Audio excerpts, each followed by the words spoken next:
ਵਾਹਿਗੁਰੂ ਜੀ ਕਾ ਖਾਲਸਾ ਵਾਹਿਗੁਰੂ ਜੀ ਕੀ ਫਤਿਹ। ਸ਼੍ਰੀ ਗੁਰੂ ਗ੍ਰੰਥ ਸਾਹਿਬ ਦੇ ਪੰਨਾ ਨੰਬਰ 141 ਤੇ ਵਿਚਾਲੇ ਜੇ ਕਰਕੇ ਹੈ। ਸ਼ਲੋਕ ਮਹਿਲਾ ਪਹਿਲਾ 7 ਨੰਬਰ ਤੋਂ ਬਾਅਦ। ਗੁਰੂ ਨਾਨਕ ਦੇਵ ਜੀ ਮਹਾਰਾਜ ਫਰਮਾਨ ਕਰਦੇ ਨੇ,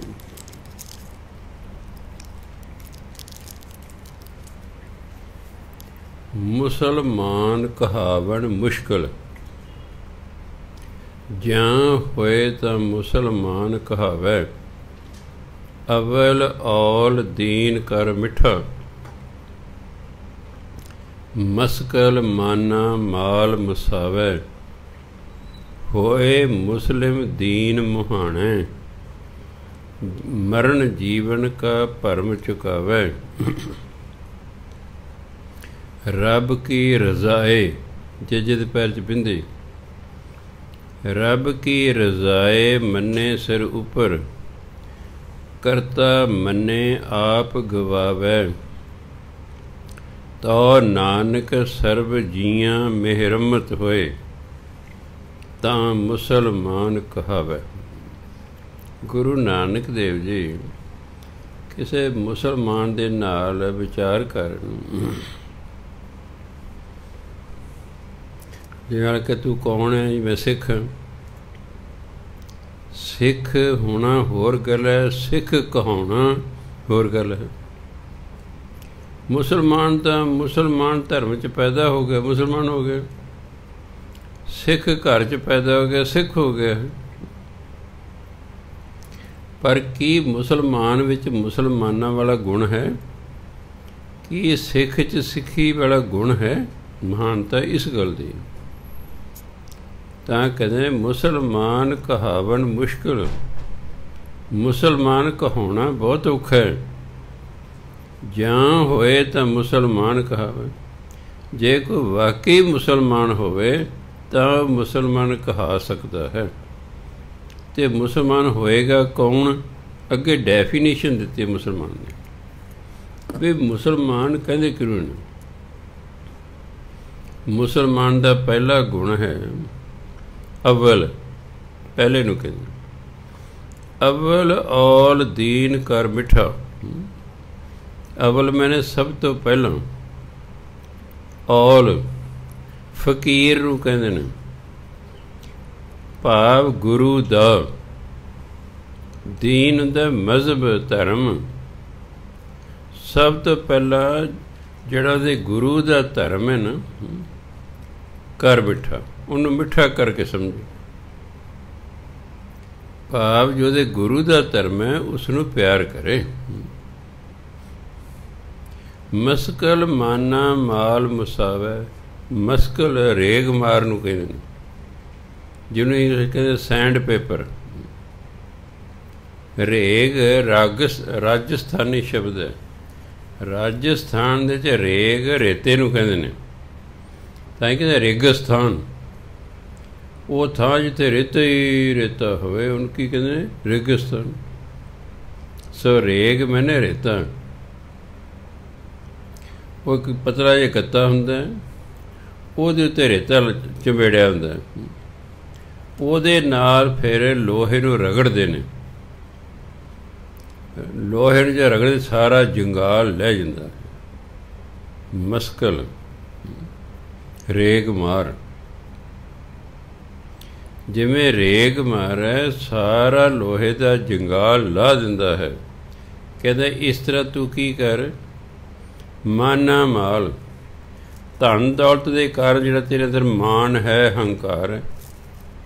ਕਈ ਵਾਰੀ ਅਮੀਰੀ ਦਾ ਹੰਕਾਰ ਹੁੰਦਾ। ਜਿਹੜਾ ਧਨ ਦੌਲਤ ਤੇਰੇ ਅੰਦਰ ਹੰਕਾਰ ਹੈ ਨਾ, ਰੇਗ ਮਾਰ ਮਾਰ ਮਾਰ ਕੇ ਸਾਰਾ ਮੁਸਾਵੇ, ਸਾਰਾ ਲਾ ਦੇ। ਭਾਵ ਜਿਹੜਾ ਹੰਕਾਰ ਹੈ ਰੇਗ ਮਾਰ ਦੀ ਤਰ੍ਹਾਂ ਘਸਾ ਘਸਾ ਕੇ ਸਾਰੇ ਹੰਕਾਰ ਨੂੰ ਖਤਮ ਕਰ ਲੈ।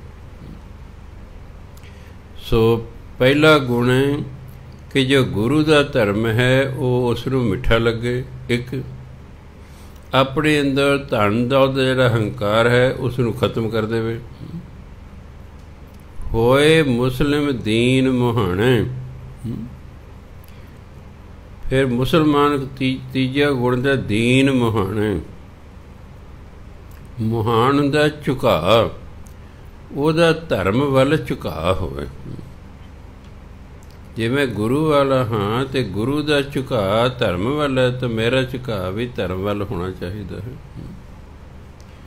ਸੋ ਜਿਹੜਾ ਮੁਸਲਮਾਨ ਹੁੰਦਾ ਹੈ ਉਹ ਧਰਮ ਵੱਲ ਝੁਕਾਅ ਹੁੰਦਾ ਉਹਦਾ। ਮਰਨ ਜੀਵਨ ਕਾ ਭਰਮ ਝੁਕਾਵੇ, ਤੇ ਅੰਦਰੋਂ ਜੰਮਣ ਮਰਨ ਦਾ ਭਰਮ ਹੀ ਖਤਮ ਕਰ ਦੇ। ਉਹਦੇ ਦਾ ਜੰਮਣ ਮਰਨ ਦਾ ਚੱਕਰ ਹੀ ਖਤਮ ਹੋ ਜਾਏ। ਰੱਬ ਕੀ ਰਜ਼ਾਏ ਮੰਨੇ ਸਿਰ ਉੱਪਰ। ਸਿਰ ਉੱਪਰ ਮੰਨਣਾ ਪਾ ਖੁਸ਼ੀ ਖੁਸ਼ੀ ਮੰਨਣਾ। ਕਲ ਕੇ ਸਿਰ ਮੱਥੇ ਜੀ। ਰਜ਼ਾਏ ਰਜ਼ਾ ਮੈਨੇ ਹੁਕਮ ਭਾਣਾ ਮਰਜ਼ੀ।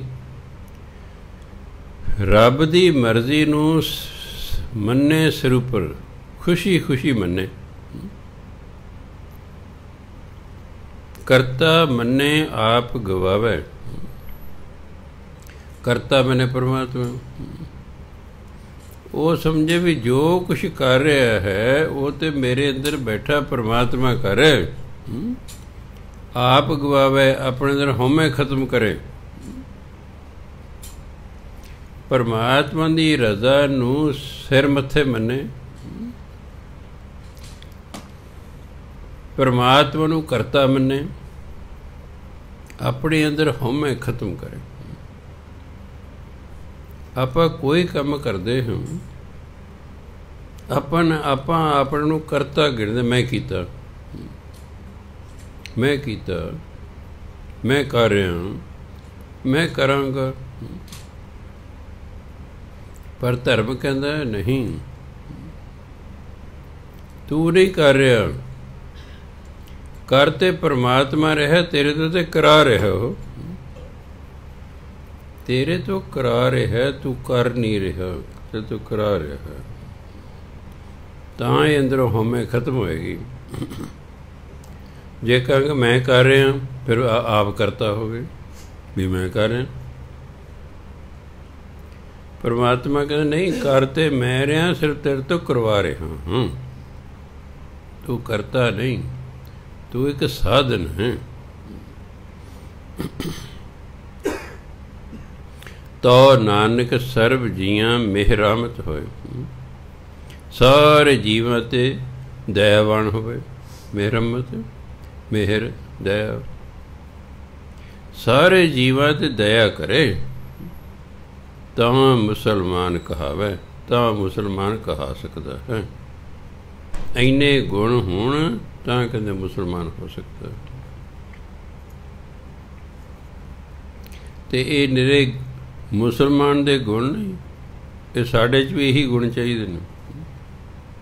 ਸਾਡੇ ਵਿੱਚ ਵੀ ਇਹੀ ਗੁਣ ਚਾਹੀਦੇ ਨੇ ਜਿਹੜੇ ਮੁਸਲਮਾਨ 'ਚ ਚਾਹੀਦੇ ਹਨ। ਜਿਵੇਂ ਉਹਨੂੰ ਸਭ ਤੋਂ ਪਹਿਲਾਂ ਗੁਰੂ ਦਾ ਧਰਮ ਚੰਗਾ ਲੱਗੇ, ਸਾਨੂੰ ਵੀ ਸਿੱਖੀ ਚੰਗੀ ਲੱਗੇ।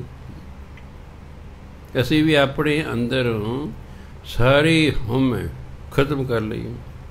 ਜੋ ਧਨ ਦੌਲਤ ਦਾ ਹੰਕਾਰ ਹੈ ਸਾਨੂੰ, ਉਹ ਸਾਰਾ ਖਤਮ ਹੋ ਜਾਏ। ਜੋ ਗੁਰੂ ਦਾ ਦੀਨ ਹੈ, ਗੁਰੂ ਦਾ ਮਜ਼ਹਬ ਹੈ, ਉਸ ਨੂੰ ਅਸੀਂ ਮੰਨੀਏ। ਮਰਨ ਜੀਵਨ ਦਾ ਜਿਹੜਾ ਭਰਮ ਹੈ ਉਹ ਖਤਮ ਹੋ ਜਾਏ ਅੰਦਰੋਂ। ਜੰਮਣ ਮਰਨਾ ਤਾਂ ਸੰਸਾਰ 'ਚ ਬਣਿਆ ਹੋਇਆ ਹੈ।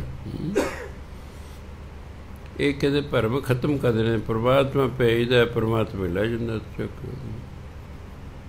ਰੱਬ ਦੀ ਰਜ਼ਾ ਨੂੰ ਸਿਰ ਮੱਥੇ ਮੰਨੇ। ਪਰਮਾਤਮਾ ਨੂੰ ਕਰਤਾ ਮੰਨੇ। ਆਪਣੇ ਅੰਦਰ ਹਉਮੈ ਨੂੰ ਖਤਮ ਕਰੇ। ਸਾਰੇ ਜੀਵਾਂ 'ਤੇ ਰਹਿਮਤ ਕਰੇ, ਤਰਸ ਕਰੇ, ਤਾਂ ਕਹਿੰਦੇ ਉਹ ਮੁਸਲਮਾਨ ਹੁੰਦਾ। ਤਾਂ ਹੀ ਅਸੀਂ ਸਿੱਖ ਹੋਵਾਂਗੇ ਜੇ ਸਾਡੇ 'ਚ ਵੀ ਇਹੀ ਗੁਣ ਹੋਣਗੇ। ਮਹਿਲਾ ਚੌਥਾ, ਚੌਥੇ ਪਾਤਸ਼ਾਹ ਕਹਿੰਦੇ ਪਰ ਹਰ ਕਾਮ ਕ੍ਰੋਧ ਝੂਠ ਨਿੰਦਾ। ਤਾਜ ਮਾਇਆ ਅਹੰਕਾਰ ਝੁਕਾਵੇ। ਤਜ ਕਾਮ ਕਾਮਣੀ ਮੋਹ ਤਜੈ। ਤਾਂ ਅੰਜਨ ਮਾਹੇ ਨਿਰੰਜਨ ਪਾਵੈ। ਤਾਜ ਮਾਨ ਅਭਿਮਾਨ ਪ੍ਰੀਤ ਸੁਤ ਧਾਰਾ। ਤਾਜ ਪਿਆਸ ਆਸ ਰਾਮ ਲਿਵ ਲਾਵੈ। ਨਾਨਕ ਸਾਚਾ ਮਨ ਵਸੈ ਸਾਚ ਸ਼ਬਦ ਹਰ ਨਾਮ ਸਮਾਵੈ। ਪਰ ਹਰ ਹੁੰਦਾ ਤਿਆਗ ਕੇ ਛੱਡ ਕੇ। ਪਰ ਹਰ ਕਾਮ ਕ੍ਰੋਧ ਝੂਠ ਨਿੰਦਾ। ਆਪਣੇ ਅੰਦਰ ਕਾਮ ਕ੍ਰੋਧ ਝੂਠ ਨਿੰਦਿਆ ਇਹ ਛੱਡਣੀ ਹੈ। ਤਜ ਮਾਇਆ ਅਹੰਕਾਰ ਚੁਕਾਵੇ। ਅਤੇ ਮਾਇਆ ਦਾ ਜਿਹੜਾ ਹੰਕਾਰ ਹੈ ਉਹ ਅੰਦਰੋਂ ਖਤਮ ਕਰਨਾ। ਉਹ ਅੰਦਰੋਂ ਖਤਮ ਕਰਨਾ। ਤਜ ਕਾਮ ਕਾਮਣੀ ਮੋਹ ਤਜ। ਕਾਮ ਕਾਮਣੀ ਔਰਤ ਨੂੰ ਕਹਿੰਦੇ। ਔਰਤ ਕਾਰਨ ਜੋ ਅੰਦਰ ਕਾਮ ਨਾਲ ਮੋਹ ਹੈ ਉਹਨੂੰ ਛੱਡੇ। ਤਜਾ ਵੀ ਛੱਡਣਾ। ਤਾਂ ਅੰਜਨ ਮਾਹੇ ਨਿਰੰਜਨ ਪਾਵੇ। ਅੰਜਨ ਮਾਇਆ ਨੂੰ ਕਹਿੰਦੇ ਨੇ।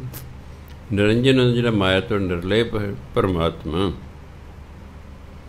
ਤਾਂ ਮਾਇਆ ਵਿੱਚ ਰਹਿੰਦਿਆਂ ਹੋਇਆਂ ਵੀ, ਇਸ ਸੰਸਾਰ 'ਚ ਰਹਿੰਦਿਆਂ ਹੋਇਆਂ ਵੀ ਪਰਮਾਤਮਾ ਨੂੰ ਪਾਇਆ ਜਾ ਸਕਦਾ ਹੈ। ਆਹ ਬੁਰਾਈਆਂ ਸਾਰੀਆਂ ਛੱਡਣੀਆਂ ਪੈਣਗੀਆਂ। ਤਾਂ ਕਾਮ ਕ੍ਰੋਧ ਝੂਠ ਨਿੰਦਾ ਹੰਕਾਰ ਔਰਤ ਦਾ ਕਾਮ ਪ੍ਰਤੀ ਮੋਹ ਇਹ ਸਭ ਕੁਝ ਛੱਡਣਾ ਪੈਣਾ। ਤਾਂ ਪਰਮਾਤਮਾ ਦੀ ਪ੍ਰਾਪਤੀ ਹੋਏਗੀ। ਸਿੱਧੇ ਸ਼ਬਦਾਂ 'ਚ ਹੈ ਵੀ ਆਪਣਾ ਜਿਹੜਾ ਹੈ ਸਾਰੀਆਂ ਬੁਰਾਈਆਂ ਛੱਡਣੀਆਂ ਪੈਣੀਆਂ, ਕਿਉਂਕਿ ਇਹਨਾਂ ਚੀਜ਼ਾਂ ਦੇ ਮਗਰ ਬੁਰਾਈ ਹੈ। ਤਜ ਮਾਨ ਅਭਿਮਾਨ ਪ੍ਰੀਤ ਸੁਤ ਧਾਰਾ। ਮਾਨ ਅਭਿਮਾਨ, ਮਾਨ ਹੈ ਹੰਕਾਰ ਹੈ, ਇਹਨੂੰ ਛੱਡੇ। ਪ੍ਰੀਤ ਸੁਤ ਧਾਰਾ, ਸੁਤ ਪੁੱਤਰ ਧਾਰਾ ਪਤਨੀ, ਇਹਨਾਂ ਦਾ ਮੋਹ ਛੱਡੇ। ਇਹਨਾਂ ਨੂੰ ਨਹੀਂ ਛੱਡਣਾ। ਪੁੱਤਰ ਪਤਨੀ ਨੂੰ ਨਹੀਂ ਛੱਡਣਾ, ਉਹਨਾਂ ਦਾ ਮੋਹ ਛੱਡਣਾ ਹੈ।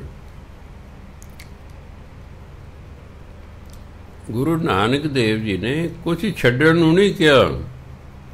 ਉਹਨੇ ਇਹ ਨਹੀਂ ਕਿਹਾ ਤੁਸੀਂ ਘਰ ਛੱਡ ਦਿਓ, ਪਰਿਵਾਰ ਛੱਡ ਦਿਓ, ਨਹੀਂ। ਕਹਿੰਦੇ ਸਿਰਫ ਤੁਸੀਂ ਇਹਨਾਂ ਦਾ ਮੋਹ ਛੱਡਣਾ, ਕਿਉਂਕਿ ਜਿਹੜਾ ਮੋਹ ਹੈ ਉਹ ਤੁਹਾਨੂੰ ਰੱਬ ਨਾਲ ਜੁੜਨ ਨਹੀਂ ਦੇਵੇਗਾ। ਬਸ ਮੋਹ ਛੱਡਣੇ, ਚੀਜ਼ਾਂ ਛੱਡਣ ਦੀ ਲੋੜ ਨਹੀਂ। ਮਾਇਆ ਨਹੀਂ ਤਿਆਗਣੀ। ਜੇ ਕਿਸੇ ਨੇ ਮਾਇਆ ਹੀ ਤਿਆਗਤੀ, ਖਾਏ ਪੀਵੇਗਾ ਕੀ? ਕਈ ਵਾਰੀ ਸਾਨੂੰ ਗੱਲ ਨਹੀਂ ਸਮਝ ਆਉਂਦੀ, ਅਸੀਂ ਉਹਦੇ ਸਿੱਧੇ ਅਰਥ ਲੈ ਲੈਂਦੇ। ਮਾਇਆ ਹੋਈ ਨਾਗਨੀ ਜਗਤ ਰਹੀ ਲਪਟਾਏ, ਜੋ ਇਸकी ਸੇਵਾ ਕਰੇ ਤਿਸੀ ਕੋ ਫਿਰ ਖਾਏ। ਹਾਲਾਂਕਿ ਇਹਦਾ ਮਤਲਬ ਮਾਇਆ ਨਹੀਂ ਹੋਣੀ ਚਾਹੀਦੀ। ਮਾਇਆ ਨਾਗਨੀ ਉਦੋਂ ਹੈ ਜਦੋਂ ਗਲਤ ਤਰੀਕੇ ਨਾਲ ਮਾਇਆ ਕਮਾਈ ਜਾ ਰਹੀ ਹੋਵੇ। ਜਿਵੇਂ ਸਪਰੀ ਡੰਗ ਮਾਰੇ ਤਾਂ ਸਾਡਾ ਨੁਕਸਾਨ ਹੋ ਜਾਂਦਾ। ਇਸ ਤਰ੍ਹਾਂ ਜਦੋਂ ਅਸੀਂ ਗਲਤ ਤਰੀਕੇ ਨਾਲ ਮਾਇਆ ਕਮਾਉਂਦੇ ਹਾਂ ਤਾਂ ਸਾਨੂੰ ਜੇਲ੍ਹ ਵੀ ਹੋ ਸਕਦੀ ਹੈ, ਸਾਡੀ ਬਦਨਾਮੀ ਵੀ ਹੋ ਸਕਦੀ ਹੈ, ਸਾਨੂੰ ਬਹੁਤ ਪ੍ਰਕਾਰ ਦੇ ਘਾਟੇ ਪੈ ਸਕਦੇ ਹਨ। ਇਸ ਲਈ ਗੁਰੂ ਨੇ ਕਿਹਾ ਭਾਈ ਸਹੀ ਤਰੀਕੇ ਨਾਲ ਮਾਇਆ ਕਮਾਉਣੀ ਹੈ। ਜਦੋਂ ਮਾਇਆ ਨਾਲ ਮੋਹ ਹੋਏਗਾ ਫਿਰ ਗਲਤ ਤਰੀਕੇ ਹੋਣਗੇ ਹੀ ਹੋਣਗੇ। ਫਿਰ ਉਹਦੇ ਲਈ ਗਲਤ ਤਰੀਕੇ ਬੰਦਾ ਅਪਣਾਏਗਾ ਹੀ ਅਪਣਾਏਗਾ। ਤਾਂ ਉਹਨੇ ਕਿਹਾ ਮੋਹ ਛੱਡੋ। ਚੀਜ਼ਾਂ ਨਹੀਂ ਛੱਡਣੀਆਂ, ਸੰਸਾਰ ਨਹੀਂ ਛੱਡਣੇ, ਘਰ ਬਾਰ ਨਹੀਂ ਛੱਡਣਾ, ਉਹਦਾ ਮੋਹ ਛੱਡਣਾ। ਮਾਨ ਅਭਿਮਾਨ ਪ੍ਰੀਤ ਸੁਤ ਧਾਰਾ। ਵਡਿਆਈ ਹੰਕਾਰ, ਧੀਆਂ ਪੁੱਤਰਾਂ, ਪਤੀ ਪਤਨੀ, ਪੁੱਤਰ, ਇਹਦੇ ਮੋਹ ਛੱਡਣਾ। ਤਜ ਪਿਆਸ ਆਸ, ਇੱਛਾਵਾਂ ਦੀ ਤਮੰਨਾ ਛੱਡਣੀ ਹੈ। ਇੱਛਾਵਾਂ ਦੀ ਤਮੰਨਾ ਛੱਡਣੀ ਹੈ। ਰਾਮ ਲਿਵ ਲਾਵੇ, ਤਾਂ ਪਰਮਾਤਮਾ ਨਾਲ ਲਿਵ ਲੱਗੇਗੀ। ਨਾਨਕ ਸਾਚਾ ਮਨ ਵਸੈ, ਪਰਮਾਤਮਾ ਤਾਂ ਹੀ ਮਨ 'ਚ ਵਸੇਗਾ। ਸਾਚ ਸ਼ਬਦ ਹਰ ਨਾਮ ਸਮਾਵੇ। ਜਦੋਂ ਪਰਮਾਤਮਾ ਦੇ ਨਾਮ ਰਾਹੀਂ, ਸ਼ਬਦ ਨਾਮ, ਪਰਮਾਤਮਾ ਦੇ ਨਾਮ ਰਾਹੀਂ ਹਰੀ ਦੇ ਨਾਮ ਵਿੱਚ ਲੀਨ ਹੋ ਜਾਵੇ, ਤਾਂ ਸਮਝੋ ਹੁਣ ਪਰਮਾਤਮਾ ਹਿਰਦੇ 'ਚ ਵਸ ਗਿਆ। ਪੌੜੀ ਰਾਜੇ ਰਈਅਤ, ਧਿਆਨ ਦੇਣਾ, ਰਈਅਤ ਫਾਰਸੀ ਦਾ ਸ਼ਬਦ ਹੈ। ਇਹਨੂੰ ਆਪਣਾ ਰਾਰਾ, ਈੜੀ ਨੂੰ ਬਿਹਾਰੀ, ਆੜਾ ਤੱਤਾ, ਰਈਅਤ ਪ੍ਰਜਾ ਨੂੰ ਕਹਿੰਦੇ। ਇੱਕ ਰਾਜਾ ਹੁੰਦਾ, ਬਾਕੀ ਪ੍ਰਜਾ ਹੁੰਦੀ ਹੈ। ਫਾਰਸੀ 'ਚ ਪ੍ਰਜਾ ਨੂੰ ਕਹਿੰਦੇ ਰਈਅਤ। ਰਾਜੇ ਰਈਅਤ ਸਿਕਦਾਰ, ਕੋਏ ਨਾ ਰਹਿਸਿਓ, ਹਟ ਪਟਨ ਬਾਜ਼ਾਰ, ਬਾਜ਼ਾਰ ਜੱਜੇ ਦੇ ਪੈਰ 'ਚ ਬਿੰਦੇ, ਹੁਕਮੀ ਢੈਸਿਓ, ਪੱਕੇ ਬੰਕ ਦੁਆਰ, ਮੂਰਖ ਜਾਣੈ ਆਪਣੇ, ਦਰਬ ਭਰੇ ਭੰਡਾਰ, ਰੀਤੇ ਇੱਕ ਖਣੇ, ਤਾਜ਼ੀ। ਇਹ ਫਾਰਸੀ ਦਾ ਸ਼ਬਦ ਹੈ। ਘੋੜੇ ਨੂੰ ਕਹਿੰਦੇ ਆਪਾਂ ਘੋੜਾ ਕਹਿੰਦੇ, ਹਿੰਦੀ 'ਚ ਘੋੜਾ ਕਹਿੰਦੇ, ਸੰਸਕ੍ਰਿਤ 'ਚ ਅਸ਼ਵ ਕਹਿੰਦੇ ਨੇ। ਸੰਸਕ੍ਰਿਤ ਕੀ ਕਹਿੰਦੇ ਨੇ? ਅਸ਼ਵ, ਘੋੜਾ, ਅਸ਼ਵ। ਹਿੰਦੀ ਪੁਰਾਤਨ ਹਿੰਦੀ ਕਹਿੰਦੇ ਅਸੂ, ਆੜਾ ਸੁਸੇ ਨੂੰ ਘੋੜਾ। ਪੁਰਾਤਨ ਹਿੰਦੀ ਘੋੜੇ ਨੂੰ ਕਹਿੰਦੇ ਸੀ ਅਸੂ, ਸੰਸਕ੍ਰਿਤ ਨੇ ਅਸ਼ਵ, ਅੱਜ ਦੀ ਹਿੰਦੀ ਕਹਿੰਦੇ ਘੋੜਾ, ਪੰਜਾਬੀ 'ਚ ਕਹਿੰਦੇ ਨੇ ਘੋੜਾ, ਅਤੇ ਅਰਬੀ ਫਾਰਸੀ 'ਚ ਕਹਿੰਦੇ ਨੇ ਤਾਜ਼ੀ, ਘੋੜਾ। ਜੱਜੇ ਦੇ ਪੈਰ 'ਚ ਬਿੰਦੀ ਲਾਣੀ। ਤਾਜ਼ੀ ਰਾਥ ਤੁਖਾਰ, ਤੁਖਾਰ ਜਿਹੜਾ ਊਠ ਨੂੰ ਕਹਿੰਦੇ ਨੇ, ਆਪਾਂ ਊਠ ਕਹਿੰਦੇ ਹਾਂ, ਫਾਰਸੀ ਤੁਖਾਰ ਕਹਿੰਦੇ ਨੇ। ਤਾਜ਼ੀ ਰਾਥ ਤੁਖਾਰ, ਹਾਥੀ ਪੱਖਰੇ, ਉੱਤੇ ਜਿਹੜੀਆਂ ਕਾਠੀਆਂ ਲਈਆਂ ਹੁੰਦੀਆਂ ਨੇ। ਘੋੜੇ 'ਤੇ ਕਾਠੀ ਹੁੰਦੀ ਹੈ, ਹਾਥੀ ਦੇ ਉੱਤੇ ਹੌਦਾ ਹੁੰਦਾ ਬੈਠਣ ਲਈ, ਉਹਨੂੰ ਪੱਖਰੇ ਕਹਿੰਦੇ। ਬਾਗ ਮਿਲਖ ਘਰ ਬਾਰ, ਕਿੱਥੇ ਸੇ ਆਪਣੇ, ਤੰਬੂ ਪਲੰਗ ਨਿਵਾਰ, ਸਰਾਏ 'ਚ ਲਾਲਤੀ, ਨਾਨਕ ਸੱਚ ਦਾਤਾਰ, ਸ਼ਨਾਖਤ, ਸੱਸੇ ਦੇ ਪੈਰ 'ਚ ਬਿੰਦੇ, ਖੱਖੇ ਦੇ ਪੈਰ 'ਚ ਬਿੰਦੇ।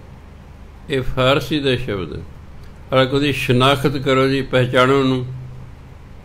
ਕਈ ਵਾਰੀ ਕੀ ਹੁੰਦਾ, ਮੰਨ ਲਓ ਮੈਨੂੰ ਕੋਈ ਕੁੱਟ ਮਾਰ ਗਿਆ ਜਾਂ ਹੋਰ ਕੀਤਾ, ਭੱਜ ਗਏ ਨੇ, ਫੜੇ ਨਹੀਂ ਜਾਂਦੇ, ਮੈਨੂੰ ਉਹਨਾਂ ਦੇ ਨਾਂ ਨਹੀਂ ਆਉਂਦੇ, ਫਿਰ ਪੁਲਿਸ ਵਾਲੇ ਫੜ ਲੈਂਦੇ ਸ਼ੱਕ ਦੇ ਆਧਾਰ 'ਤੇ, ਅਤੇ ਫਿਰ ਮੈਨੂੰ ਕਹਿਣਗੇ ਵੀ ਇਹਨਾਂ 'ਚ ਪਹਿਚਾਣ, ਕਿਸ ਨੇ ਤੈਨੂੰ ਕੁੱਟਿਆ ਸੀ, ਮੈਂ ਉਹਨਾਂ ਦੀ ਸ਼ਨਾਖਤ ਕਰਾਂਗਾ ਵੀ ਹਾਂ ਆਹ ਸੀ ਜੀ, ਬਸ। ਸੋ ਸ਼ਨਾਖਤ ਫਾਰਸੀ ਦਾ ਸ਼ਬਦ ਹੈ, ਪਹਿਚਾਨਣਾ। ਨਾਨਕ ਸੱਚ ਦਾਤਾਰ, ਸ਼ਨਾਖਤ ਕੁਦਰਤੀ। ਗੁਰੂ ਮਹਾਰਾਜ ਕਹਿੰਦੇ ਰਾਜੇ ਰਈਅਤ ਸਿਕਦਾਰ, ਨਾ ਰਾਜਾ ਨੇ ਰਹਿਣਾ ਰਈਅਤ, ਨਾ ਪ੍ਰਜਾ ਨੇ ਰਹਿਣਾ। ਸਿਕਦਾਰ ਜਿਹੜੇ ਚੌਧਰੀ ਨੇ, ਮੁਖੀਏ ਜਿਹੜੇ ਬਣੇ ਹੋਏ, ਕੋਈ ਨਾ ਰਹਿਸੀਓ, ਇਹਨਾਂ 'ਚ ਕਿਸੇ ਨੇ ਨਹੀਂ ਰਹਿਣਾ। ਕਿਉਂ? ਹਰ ਇੱਕ ਦੀ ਉਮਰ ਹੈ। ਜੋ ਪਰਮਾਤਮਾ ਨੇ ਬਣਾਇਆ ਨਾ, ਉਹਦੀ ਇੱਕ ਉਮਰ ਬਣਾਈ ਹੈ। ਜਦੋਂ ਉਮਰ ਪੂਰੀ ਹੋ ਜਾਣੀ ਹੈ, ਇੱਥੋਂ ਚਲੇ ਜਾਣਾ। ਆਹ ਜਿਹੜਾ ਸਮੁੰਦਰ ਹੈ, ਇੱਕ ਦਿਨ ਇਹਨੇ ਵੀ ਨਹੀਂ ਰਹਿਣਾ, ਜਿਹੜੇ ਪਹਾੜ ਨੇ ਇਹਨਾਂ ਵੀ ਨਹੀਂ ਰਹਿਣਾ। ਜਿਓਗ੍ਰਾਫੀ ਕਹਿੰਦੀ ਹੈ ਕਿ ਜਿੱਥੇ ਅੱਜ ਕੱਲ੍ਹ ਹਿਮਾਲਾ ਪਰਬਤ ਹੈ, ਇੱਥੇ ਲੱਖਾਂ ਸਾਲ ਪਹਿਲਾਂ ਸਮੁੰਦਰ ਹੁੰਦਾ ਸੀ। ਧਰਤੀ ਦੇ ਵਿੱਚ ਹਲਚਲ ਹੁੰਦੀ ਰਹਿੰਦੀ ਹੈ। ਉਹ ਜੋ ਧਰਤੀ 'ਚ ਹਲਚਲ ਹੋਈ, ਧਰਤੀ ਉੱਪਰ ਨੂੰ ਉੱਠ ਗਈ। ਜਦੋਂ ਉੱਪਰ ਨੂੰ ਉੱਠ ਗਈ ਤਾਂ ਪਾਣੀ ਜਿਹੜਾ ਸੀ ਸਾਰਾ ਰੁੜ ਗਿਆ, ਉਹ ਨੀਵੇਂ ਥਾਂ 'ਤੇ ਚਲੇ ਗਏ ਜਿੱਥੇ ਅੱਜ ਸਮੁੰਦਰ ਹੈ। ਅਤੇ ਇਹ ਸਮਾਂ ਪਾ ਕੇ ਹਜ਼ਾਰਾਂ ਸਾਲ ਬੀਤਣ ਤੋਂ ਬਾਅਦ ਉਹ ਧਰਤੀ ਪੱਕੀ ਹੋ ਗਈ। ਪੱਕੀ ਹੋ ਕੇ ਹੌਲੀ ਹੌਲੀ ਉਹਨੇ ਪਹਾੜਾਂ ਦਾ ਰੂਪ ਧਾਰਨ ਕਰ ਲਿਆ। ਸੋ ਇਸ ਲਈ ਜੋ ਵੀ ਦਿਸ ਰਿਹਾ ਹੈ, ਇਸ ਨੇ ਨਹੀਂ ਰਹਿਣਾ। ਹਰ ਇੱਕ ਦੀ ਆਪਣੀ ਆਪਣੀ ਉਮਰ ਹੈ। ਇਸ ਲਈ ਕਿ ਨਾ ਰਾਜਿਆਂ ਨੇ ਰਹਿਣਾ, ਨਾ ਪ੍ਰਜਾ ਨੇ ਰਹਿਣਾ, ਨਾ ਚੌਧਰੀਆਂ ਨੇ ਰਹਿਣਾ, ਕੋਈ ਨਾ ਰਸੀ ਕਿਸੇ ਨੇ ਨਹੀਂ ਰਹਿਣਾ। ਹਟ ਪਟਣ ਬਾਜ਼ਾਰ, ਹੁਕਮੀ ਢੈਸੀਓ। ਹਟ ਹਟੀਆਂ। ਪਟਨ ਸ਼ਹਿਰ ਨੂੰ ਕਹਿੰਦੇ ਨੇ। ਪਟਨ ਮੈਨੇ ਸ਼ਹਿਰ। ਬਾਜ਼ਾਰ ਹੁਕਮ ਹੀ ਟੈਸੀ। ਪਰਮਾਤਮਾ ਦੇ ਹੁਕਮ ਨਾਲ ਸਾਰੇ ਟਹਿ ਜਾਣੇ ਨੇ, ਇਹ ਸਦਾ ਨਹੀਂ ਰਹਿਣਾ। ਪੱਕੇ ਬੰਕ ਦੁਆਰ। ਬੰਕ ਸੁੰਦਰ ਨੂੰ ਕਹਿੰਦੇ ਨੇ। ਇਹ ਬੜਾ ਜੀ ਬਾਂਕਾ ਜਵਾਨ ਹੈ, ਬੜਾ ਸੁੰਦਰ ਸੋਹਣਾ ਜਵਾਨ ਕਹਿੰਦੇ ਬਾਂਕਾ ਹੈ। ਪੱਕੇ ਬੰਕ ਦੁਆਰ। ਦੁਆਰ ਦਾ ਭਾਵ ਹੈ ਘਰ। ਪੱਕੇ ਤੇ ਸੁੰਦਰ ਘਰ ਮੂਰਖ ਜਾਣਾ ਆਪਣੇ। ਮੂਰਖ ਆਪਣੇ ਸਮਝਦੇ ਸਨ ਵੀ ਇੱਕ ਤੂੰ ਹੀ ਨਹੀਂ ਰਹਿਣਾ ਤੇ ਤੇਰੇ ਕਿੱਥੋਂ ਨੇ। ਧਰਮ ਕਹਿੰਦਾ ਪਰਮਾਤਮਾ ਨੇ ਤੁਹਾਨੂੰ ਇਹ ਵਰਤਣ ਲਈ ਦਿੱਤੇ ਨੇ, ਤੁਹਾਡੇ ਨਹੀਂ ਹੈਗੇ। ਆ ਧੀਆਂ ਪੁੱਤਰ ਵੀ ਨੇ, ਪਰਮਾਤਮਾ ਕਹਿੰਦੇ ਤੁਹਾਡੇ ਨਹੀਂ ਹੈਗੇ, ਤੁਹਾਨੂੰ ਤੇ ਸੰਭਲ ਲਈ ਮੈਂ ਦਿੱਤੇ ਨੇ। ਮੈਂ ਇਹ ਜੀਵ ਪੈਦਾ ਕਰਨੇ ਸਨ। ਪੈਦਾ ਕਰਨ ਦਾ ਇੱਕ ਢੰਗ ਸੀ ਕਿ ਮਾਤਾ ਪਿਤਾ ਹੋਣੇ ਚਾਹੀਦੇ ਹਨ। ਇਸ ਲਈ ਤੁਹਾਨੂੰ ਮਾਤਾ ਪਿਤਾ ਬਣਾ ਕੇ ਕਿਸੇ ਨੂੰ 1 ਜਵਾਕ ਦਿੱਤਾ, ਕਿਸੇ ਨੂੰ 2 ਦਿੱਤੇ, ਕਿਸੇ ਨੂੰ 8 ਦਿੱਤੇ, ਕਿਸੇ ਨੂੰ 12 ਦਿੱਤੇ। ਉਹ ਕਹਿੰਦੇ ਤੇ ਮੇਰੇ ਨੇ, ਇਹ ਤਾਂ ਮੈਂ ਤੁਹਾਡੇ ਰਾਹੀਂ ਇਸ ਸੰਸਾਰ 'ਤੇ ਭੇਜੇ ਨੇ ਅਤੇ ਤੁਹਾਡੀ ਡਿਊਟੀ ਲਈ ਹੈ ਇਹ ਮੇਰੇ ਜਵਾਕਾਂ ਨੂੰ ਸੰਭਵ। ਕਿਉਂਕਿ ਮੇਰੇ ਨੇ, ਜਦੋਂ ਮਰਜ਼ੀ ਮੈਂ ਤੁਹਾਡੇ ਤੋਂ ਲੈ ਲਾ, ਚੀਫ ਹੀ ਨਹੀਂ ਕਰਨਾ। ਠੀਕ ਹੈ, ਪਰ ਅਸੀਂ ਸਮਝਦੇ ਹਾਂ ਸਾਡੇ ਨੇ, ਬਸ ਇਸ ਲਈ ਅਸੀਂ ਚੀਫ ਹੀ ਕਰਦੇ, ਹੋਰ ਤਾਂ ਕੋਈ ਗੱਲ ਨਹੀਂ। ਤਾਂ ਸੁਣ, ਪਰ ਭਾਵੇਂ ਇਹਦੇ ਮੀਨਿੰਗ ਆਉਂਦੇ ਹੁਣ, ਧਰਮ ਦੇ ਅਰਥ ਆ ਜਾਣਾ ਹੋਰ ਗੱਲ ਹੈ। ਉਸ ਤਰ੍ਹਾਂ ਦਾ ਜੀਵਨ ਬਣਨਾ ਬੜਾ ਕਠਿਨ ਹੈ।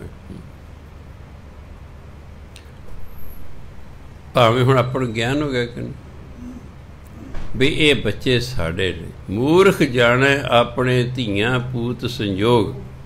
ਇੱਥੋਂ ਤੱਕ ਬਾਣੀ ਕਿਹਾ ਜਿਹੜਾ ਇਹਨੂੰ ਆਪਣੇ ਸਮਝਦਾ ਮੂਰਖ ਹੈ। ਮੂਰਖ ਹੈ ਜਿਹੜਾ ਆਪਣੇ ਸਮਝਦਾ ਹੈ। ਪਰ ਨਹੀਂ, ਇਸ ਗੱਲ ਦੇ ਵਿੱਚੋਂ ਨਿਕਲਣਾ ਬਹੁਤ ਔਖਾ ਹੈ। ਇਹ ਕਹਿਣ ਕਹਾਣ ਨੂੰ ਬੜਾ ਆਸਾਨ ਹੈ, ਪਰ ਇਹਨਾਂ ਨੂੰ ਬੇਗਾਨੇ ਸਮਝਣਾ ਇਹ ਸਾਡੇ ਲਈ ਅਸੰਭਵ ਹੈ। ਇਹ ਬ੍ਰਹਮ ਗਿਆਨੀ ਲਈ ਤਾਂ ਠੀਕ ਹੈ। ਗੁਰਬਾਣੀ 'ਚ ਕੁਝ ਗੱਲਾਂ ਬ੍ਰਹਮ ਗਿਆਨੀ ਲਈ ਨੇ, ਕੁਝ ਗੱਲਾਂ ਸਧਾਰਨ ਲੋਕਾਂ ਲਈ ਨੇ, ਕੁਝ ਗੱਲਾਂ ਦਰਮਿਆਨੇ ਲੋਕਾਂ ਲਈ ਨੇ। ਸਾਡੇ ਲਈ ਅਜਿਹੇ ਹੈ ਕਿ ਹੈਨ ਤੇ ਤੁਹਾਡੇ ਹੀ, ਪਰ ਸਿਰ ਮੋਹ ਛੱਡ ਦਿਓ ਇਹਨਾਂ ਦਾ। ਅਜੇ ਅਸੀਂ ਇਸ ਅਵਸਥਾ 'ਤੇ ਹਾਂ। ਕਹਿੰਦੇ ਠੀਕ ਹੈ ਇਹ ਤੁਹਾਡੇ ਨੇ, ਪਰ ਫਿਰ ਵੀ ਤੁਸੀਂ ਇਹਨਾਂ ਦਾ ਮੋਹ ਛੱਡੋ। ਜਦੋਂ ਬ੍ਰਹਮ ਗਿਆਨ ਹੋ ਜਾਏਗਾ ਫਿਰ ਪਤਾ ਲੱਗੇ ਉਹ ਤਾਂ ਮੇਰੇ ਹੈ ਹੀ ਨਹੀਂ, ਇਹ ਤਾਂ ਪਰਮਾਤਮਾ ਦੇ ਨੇ, ਜਦੋਂ ਮਰਜ਼ੀ ਲੈ ਜੇ। ਉਹ ਰੋਂਦਾ ਪਿੱਟਦਾ ਨਹੀਂ ਹੈ, ਅਸੀਂ ਰੋਂਦੇ ਪਿੱਟਦੇ ਹਾਂ। ਬ੍ਰਹਮ ਗਿਆਨੀ ਰੋਂਦਾ ਪਿੱਟਦਾ ਨਹੀਂ ਹੈ, ਉਹਨੂੰ ਪਤਾ ਇਹ ਮੇਰੇ ਹੈ ਹੀ ਨਹੀਂ, ਉਹਦਾ ਮੋਹ ਟੁੱਟ ਚੁੱਕਾ ਹੁੰਦਾ। ਤਾਂ ਕਹਿੰਦੇ ਪੱਕੇ ਬੰਕ ਦੁਆਰ ਮੂਰਖ ਜਾਣੇ ਆਪਣੇ। ਮੂਰਖ ਇਨਸਾਨ ਇਹ ਪੱਕੇ ਅਤੇ ਸੋਹਣੇ ਘਰਾਂ ਨੂੰ ਆਪਣੇ ਸਮਝ ਰਿਹਾ ਹੈ। ਦਰਬ ਭਰੇ ਭੰਡਾਰ। ਦਰਬ ਪਦਾਰਥਾਂ ਨੂੰ ਕਹਿੰਦੇ। ਸਾਇੰਸ ਦੇ ਵਿੱਚ ਜਿਹੜਾ ਪਦਾਰਥ ਹੈ 3 ਪ੍ਰਕਾਰ ਦਾ ਹੈ। ਦਰਬ ਹਿੰਦੀ ਦਾ ਸ਼ਬਦ ਹੈ, ਉਹ ਤਾਂ ਬੱਬੇ ਨਾਲ ਬਣਾ ਲਿਆ ਦਰਬ। ਇੱਕ ਠੋਸ, ਇੱਕ ਗੈਸ, ਇੱਕ ਤਰਲ। ਪਦਾਰਥ 3 ਪ੍ਰਕਾਰ ਦੇ ਹੁੰਦੇ ਨੇ। ਜਾਂ ਠੋਸ ਹੁੰਦਾ, ਜਾਂ ਤਰਲ ਹੁੰਦਾ, ਜਾਂ ਗੈਸ ਰੂਪ ਹੁੰਦਾ। ਇੱਥੇ ਫਿਰ ਦਰਬ ਤੋਂ ਭਾਵ ਹੈ ਪਦਾਰਥਾਂ ਤੋਂ, ਹਰ ਪ੍ਰਕਾਰ ਦੇ ਪਦਾਰਥ। ਦਰਬ ਭਰੇ ਭੰਡਾਰ, ਭਾਵੇਂ ਪਦਾਰਥਾਂ ਦੇ ਨਾਲ ਭੰਡਾਰ ਭਰੇ ਹੋਏ ਹੋਣ। ਰੀਤੇ ਇੱਕ ਖੜੇ, ਰੀਤੇ ਦਾ ਖਾਲੀ ਹੋ ਜਾਣਾ। ਖਣੇ ਮਨੇ ਕਸ਼ਣ, 1 ਸੈਕਿੰਡ ਵਿੱਚ ਪਰਮਾਤਮਾ ਇਹਨਾਂ ਨੂੰ ਖਾਲੀ ਕਰ ਸਕਦਾ।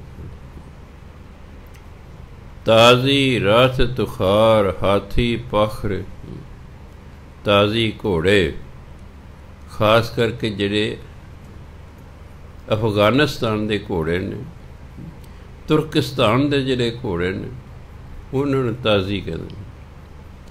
ਰਥ ਤੁਖਾਰ ਊਠ ਹੁੰਦੇ ਨੇ, ਹਾਥੀ ਪਖਰ ਜਿਹੜੇ ਉਹਨਾਂ ਦੇ ਉੱਪਰ ਕਾਠੀਆਂ ਹੁੰਦੀਆਂ ਨੇ।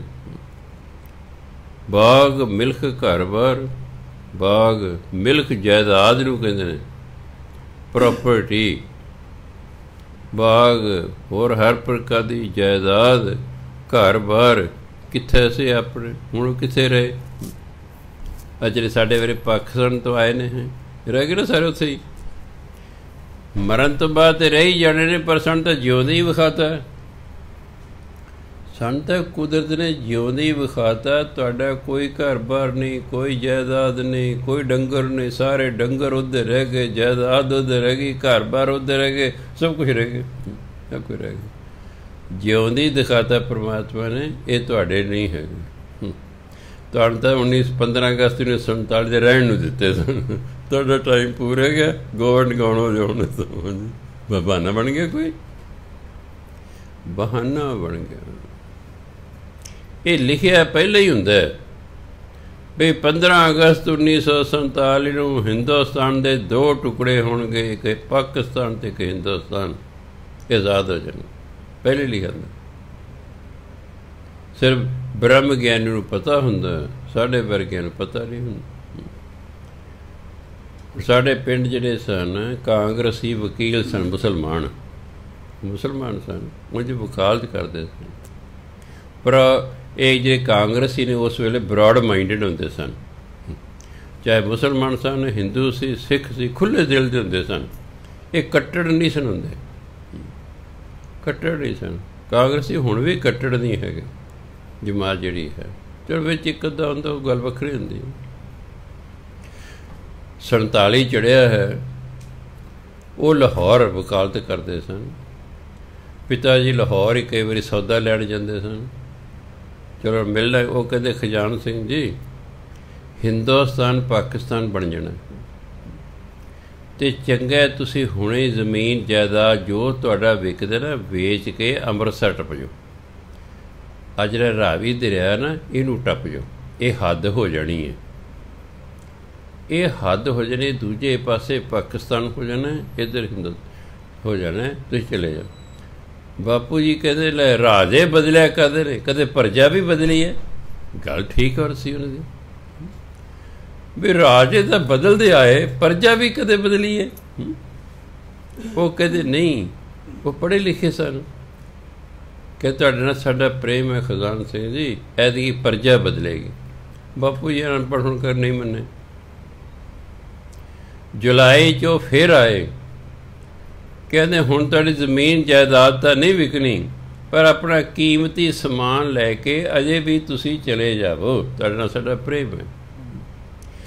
1 ਅਗਸਤ ਨੂੰ ਫਿਰ ਉਹ ਆਏ, ਕਹਿੰਦੇ 15 ਅਗਸਤ ਨੂੰ ਹਿੰਦੁਸਤਾਨ ਪਾਕਿਸਤਾਨ ਬਣ ਰਹੇ ਨੇ, ਤੁਹਾਨੂੰ ਇੱਥੋਂ ਜਾਣਾ ਪੈਣਾ, ਤੁਹਾਡਾ ਜਾਨੀ ਨੁਕਸਾਨ ਬਹੁਤ ਜ਼ਿਆਦਾ ਹੋ ਸਕਦਾ ਹੈ, ਦੰਗੇ ਹੋ ਸਕਦੇ ਨੇ, ਇਸ ਲਈ ਤੁਸੀਂ ਅਜੇ ਵੀ ਚਲੇ ਜਾਓ। ਬਾਪੂ ਜੀ ਨਹੀਂ ਆਏ, ਅਤੇ ਜਦੋਂ 15 ਅਗਸਤ ਅੱਗਾਂ ਲੱਗਣੀਆਂ ਸ਼ੁਰੂ ਹੋ ਗਈਆਂ, ਫਿਰ ਭਾਜੜਾਂ ਪੈ ਗਈਆਂ। ਉਹ ਫਿਰ ਵੀ ਆਏ, ਕਹਿੰਦੇ ਹੁਣ ਇਸ ਤਰ੍ਹਾਂ ਕਰੋ, ਸਾਰਾ ਢੰਡੋਰਾ ਪਿੱਟ ਕੇ ਨਾ ਹਿੰਦੂਆਂ ਸਿੱਖਾਂ ਨੂੰ, ਸਾਡੇ ਪਿੰਡ ਦੇ ਨੂੰ ਉਹਨਾਂ ਨੇ ਇਕੱਠਿਆ ਕਰ ਲਿਆ, ਮੁਸਲਮਾਨਾਂ ਨੂੰ। ਕਹਿੰਦੇ ਅਸੀਂ ਹੁਣ ਤੁਹਾਡੇ ਲਈ ਇੱਕੋ ਹੀ ਕਰ ਸਕਦੇ ਬਈ ਗੱਡੇ ਤੁਹਾਡੇ ਕੋਲ ਵੀ ਸਾਡੇ ਕੋਲ ਵੀ ਹੈ, ਜਿਹੜਾ ਕੀਮਤੀ ਸਮਾਨ ਹੈ, ਬਾਲ ਬੱਚੇ ਨੇ, ਆਪਣੇ ਗੱਡਿਆਂ 'ਤੇ ਬਿਠਾ ਲਓ, ਜਿਹੜੇ ਪਸ਼ੂ ਨੇ ਉਹਨਾਂ ਨੂੰ ਸਾਰਿਆਂ ਨੂੰ ਸੰਗਲ ਉਹਨਾਂ ਦੇ ਖੋਲ੍ਹ ਦਿਓ, ਵਿਚਾਰੇ ਭੁੱਖੇ ਪਿਆਸੇ ਨਾ ਮਰ ਜਾਣ, ਆਪਣੇ ਘਰਾਂ ਨੂੰ ਜਿੰਦਰੇ ਲਾ ਜਾਓ। ਜੇ ਤੁਸੀਂ ਵਾਪਸ, ਵੈਸੇ ਤਾਂ ਆਉਣਾ ਕੋਈ ਨਹੀਂ, ਪਰ ਜੇ ਤੁਸੀਂ ਵਾਪਸ ਆ ਗਏ ਤਾਂ ਆਪਣੇ ਖੋਲ੍ਹ ਲਿਓ, ਨਹੀਂ ਤਾਂ ਫਿਰ ਇੱਥੇ ਲੁਟੇਰਿਆਂ ਨੇ ਲੁੱਟ ਲੈਣਾ ਸਭ ਕੁਝ। ਚਲੋ ਜੀ, ਕਹਿੰਦੇ ਵੀ ਜਿਨ੍ਹਾਂ ਕੋਲੇ ਹਥਿਆਰ ਨੇ ਨਾਲ ਨਾਲ ਉਹ ਗੱਡਿਆਂ ਦੇ ਹੋ ਜਾਓ। ਘੋੜੇ ਵੀ ਕਈਆਂ ਕੋਲੇ ਸਨ, ਕਹਿੰਦੇ ਘੋੜਿਆਂ 'ਤੇ ਹਥਿਆਰਬੰਦ ਬੰਦੇ ਨਾ ਨਾਲ ਨਾਲ ਚੱਲੋ ਕਾਫਲੇ ਦੇ, ਤਾਂ ਜੋ ਰਾਹ ਦੇ ਵਿੱਚ ਕੋਈ ਦੰਗੇ ਨਾ ਹੋ ਜਾਣ। ਉਹ ਲਾਹੌਰ ਸਾਡਾ ਕੈਂਪ ਲੱਗਾ ਸੀ ਹਿੰਦੂ ਮਿਲਟਰੀ ਦਾ, ਉਸ ਕੈਂਪ 'ਚ ਸਾਨੂੰ ਸਹੀ ਸਲਾਮਤ ਤੋਂ ਛੱਡ ਗਏ। ਕਹਿੰਦੇ ਲਓ ਜੀ ਅੱਗੇ ਹੁਣ ਤੁਹਾਡੀ ਕਿਸਮਤ ਹੈ।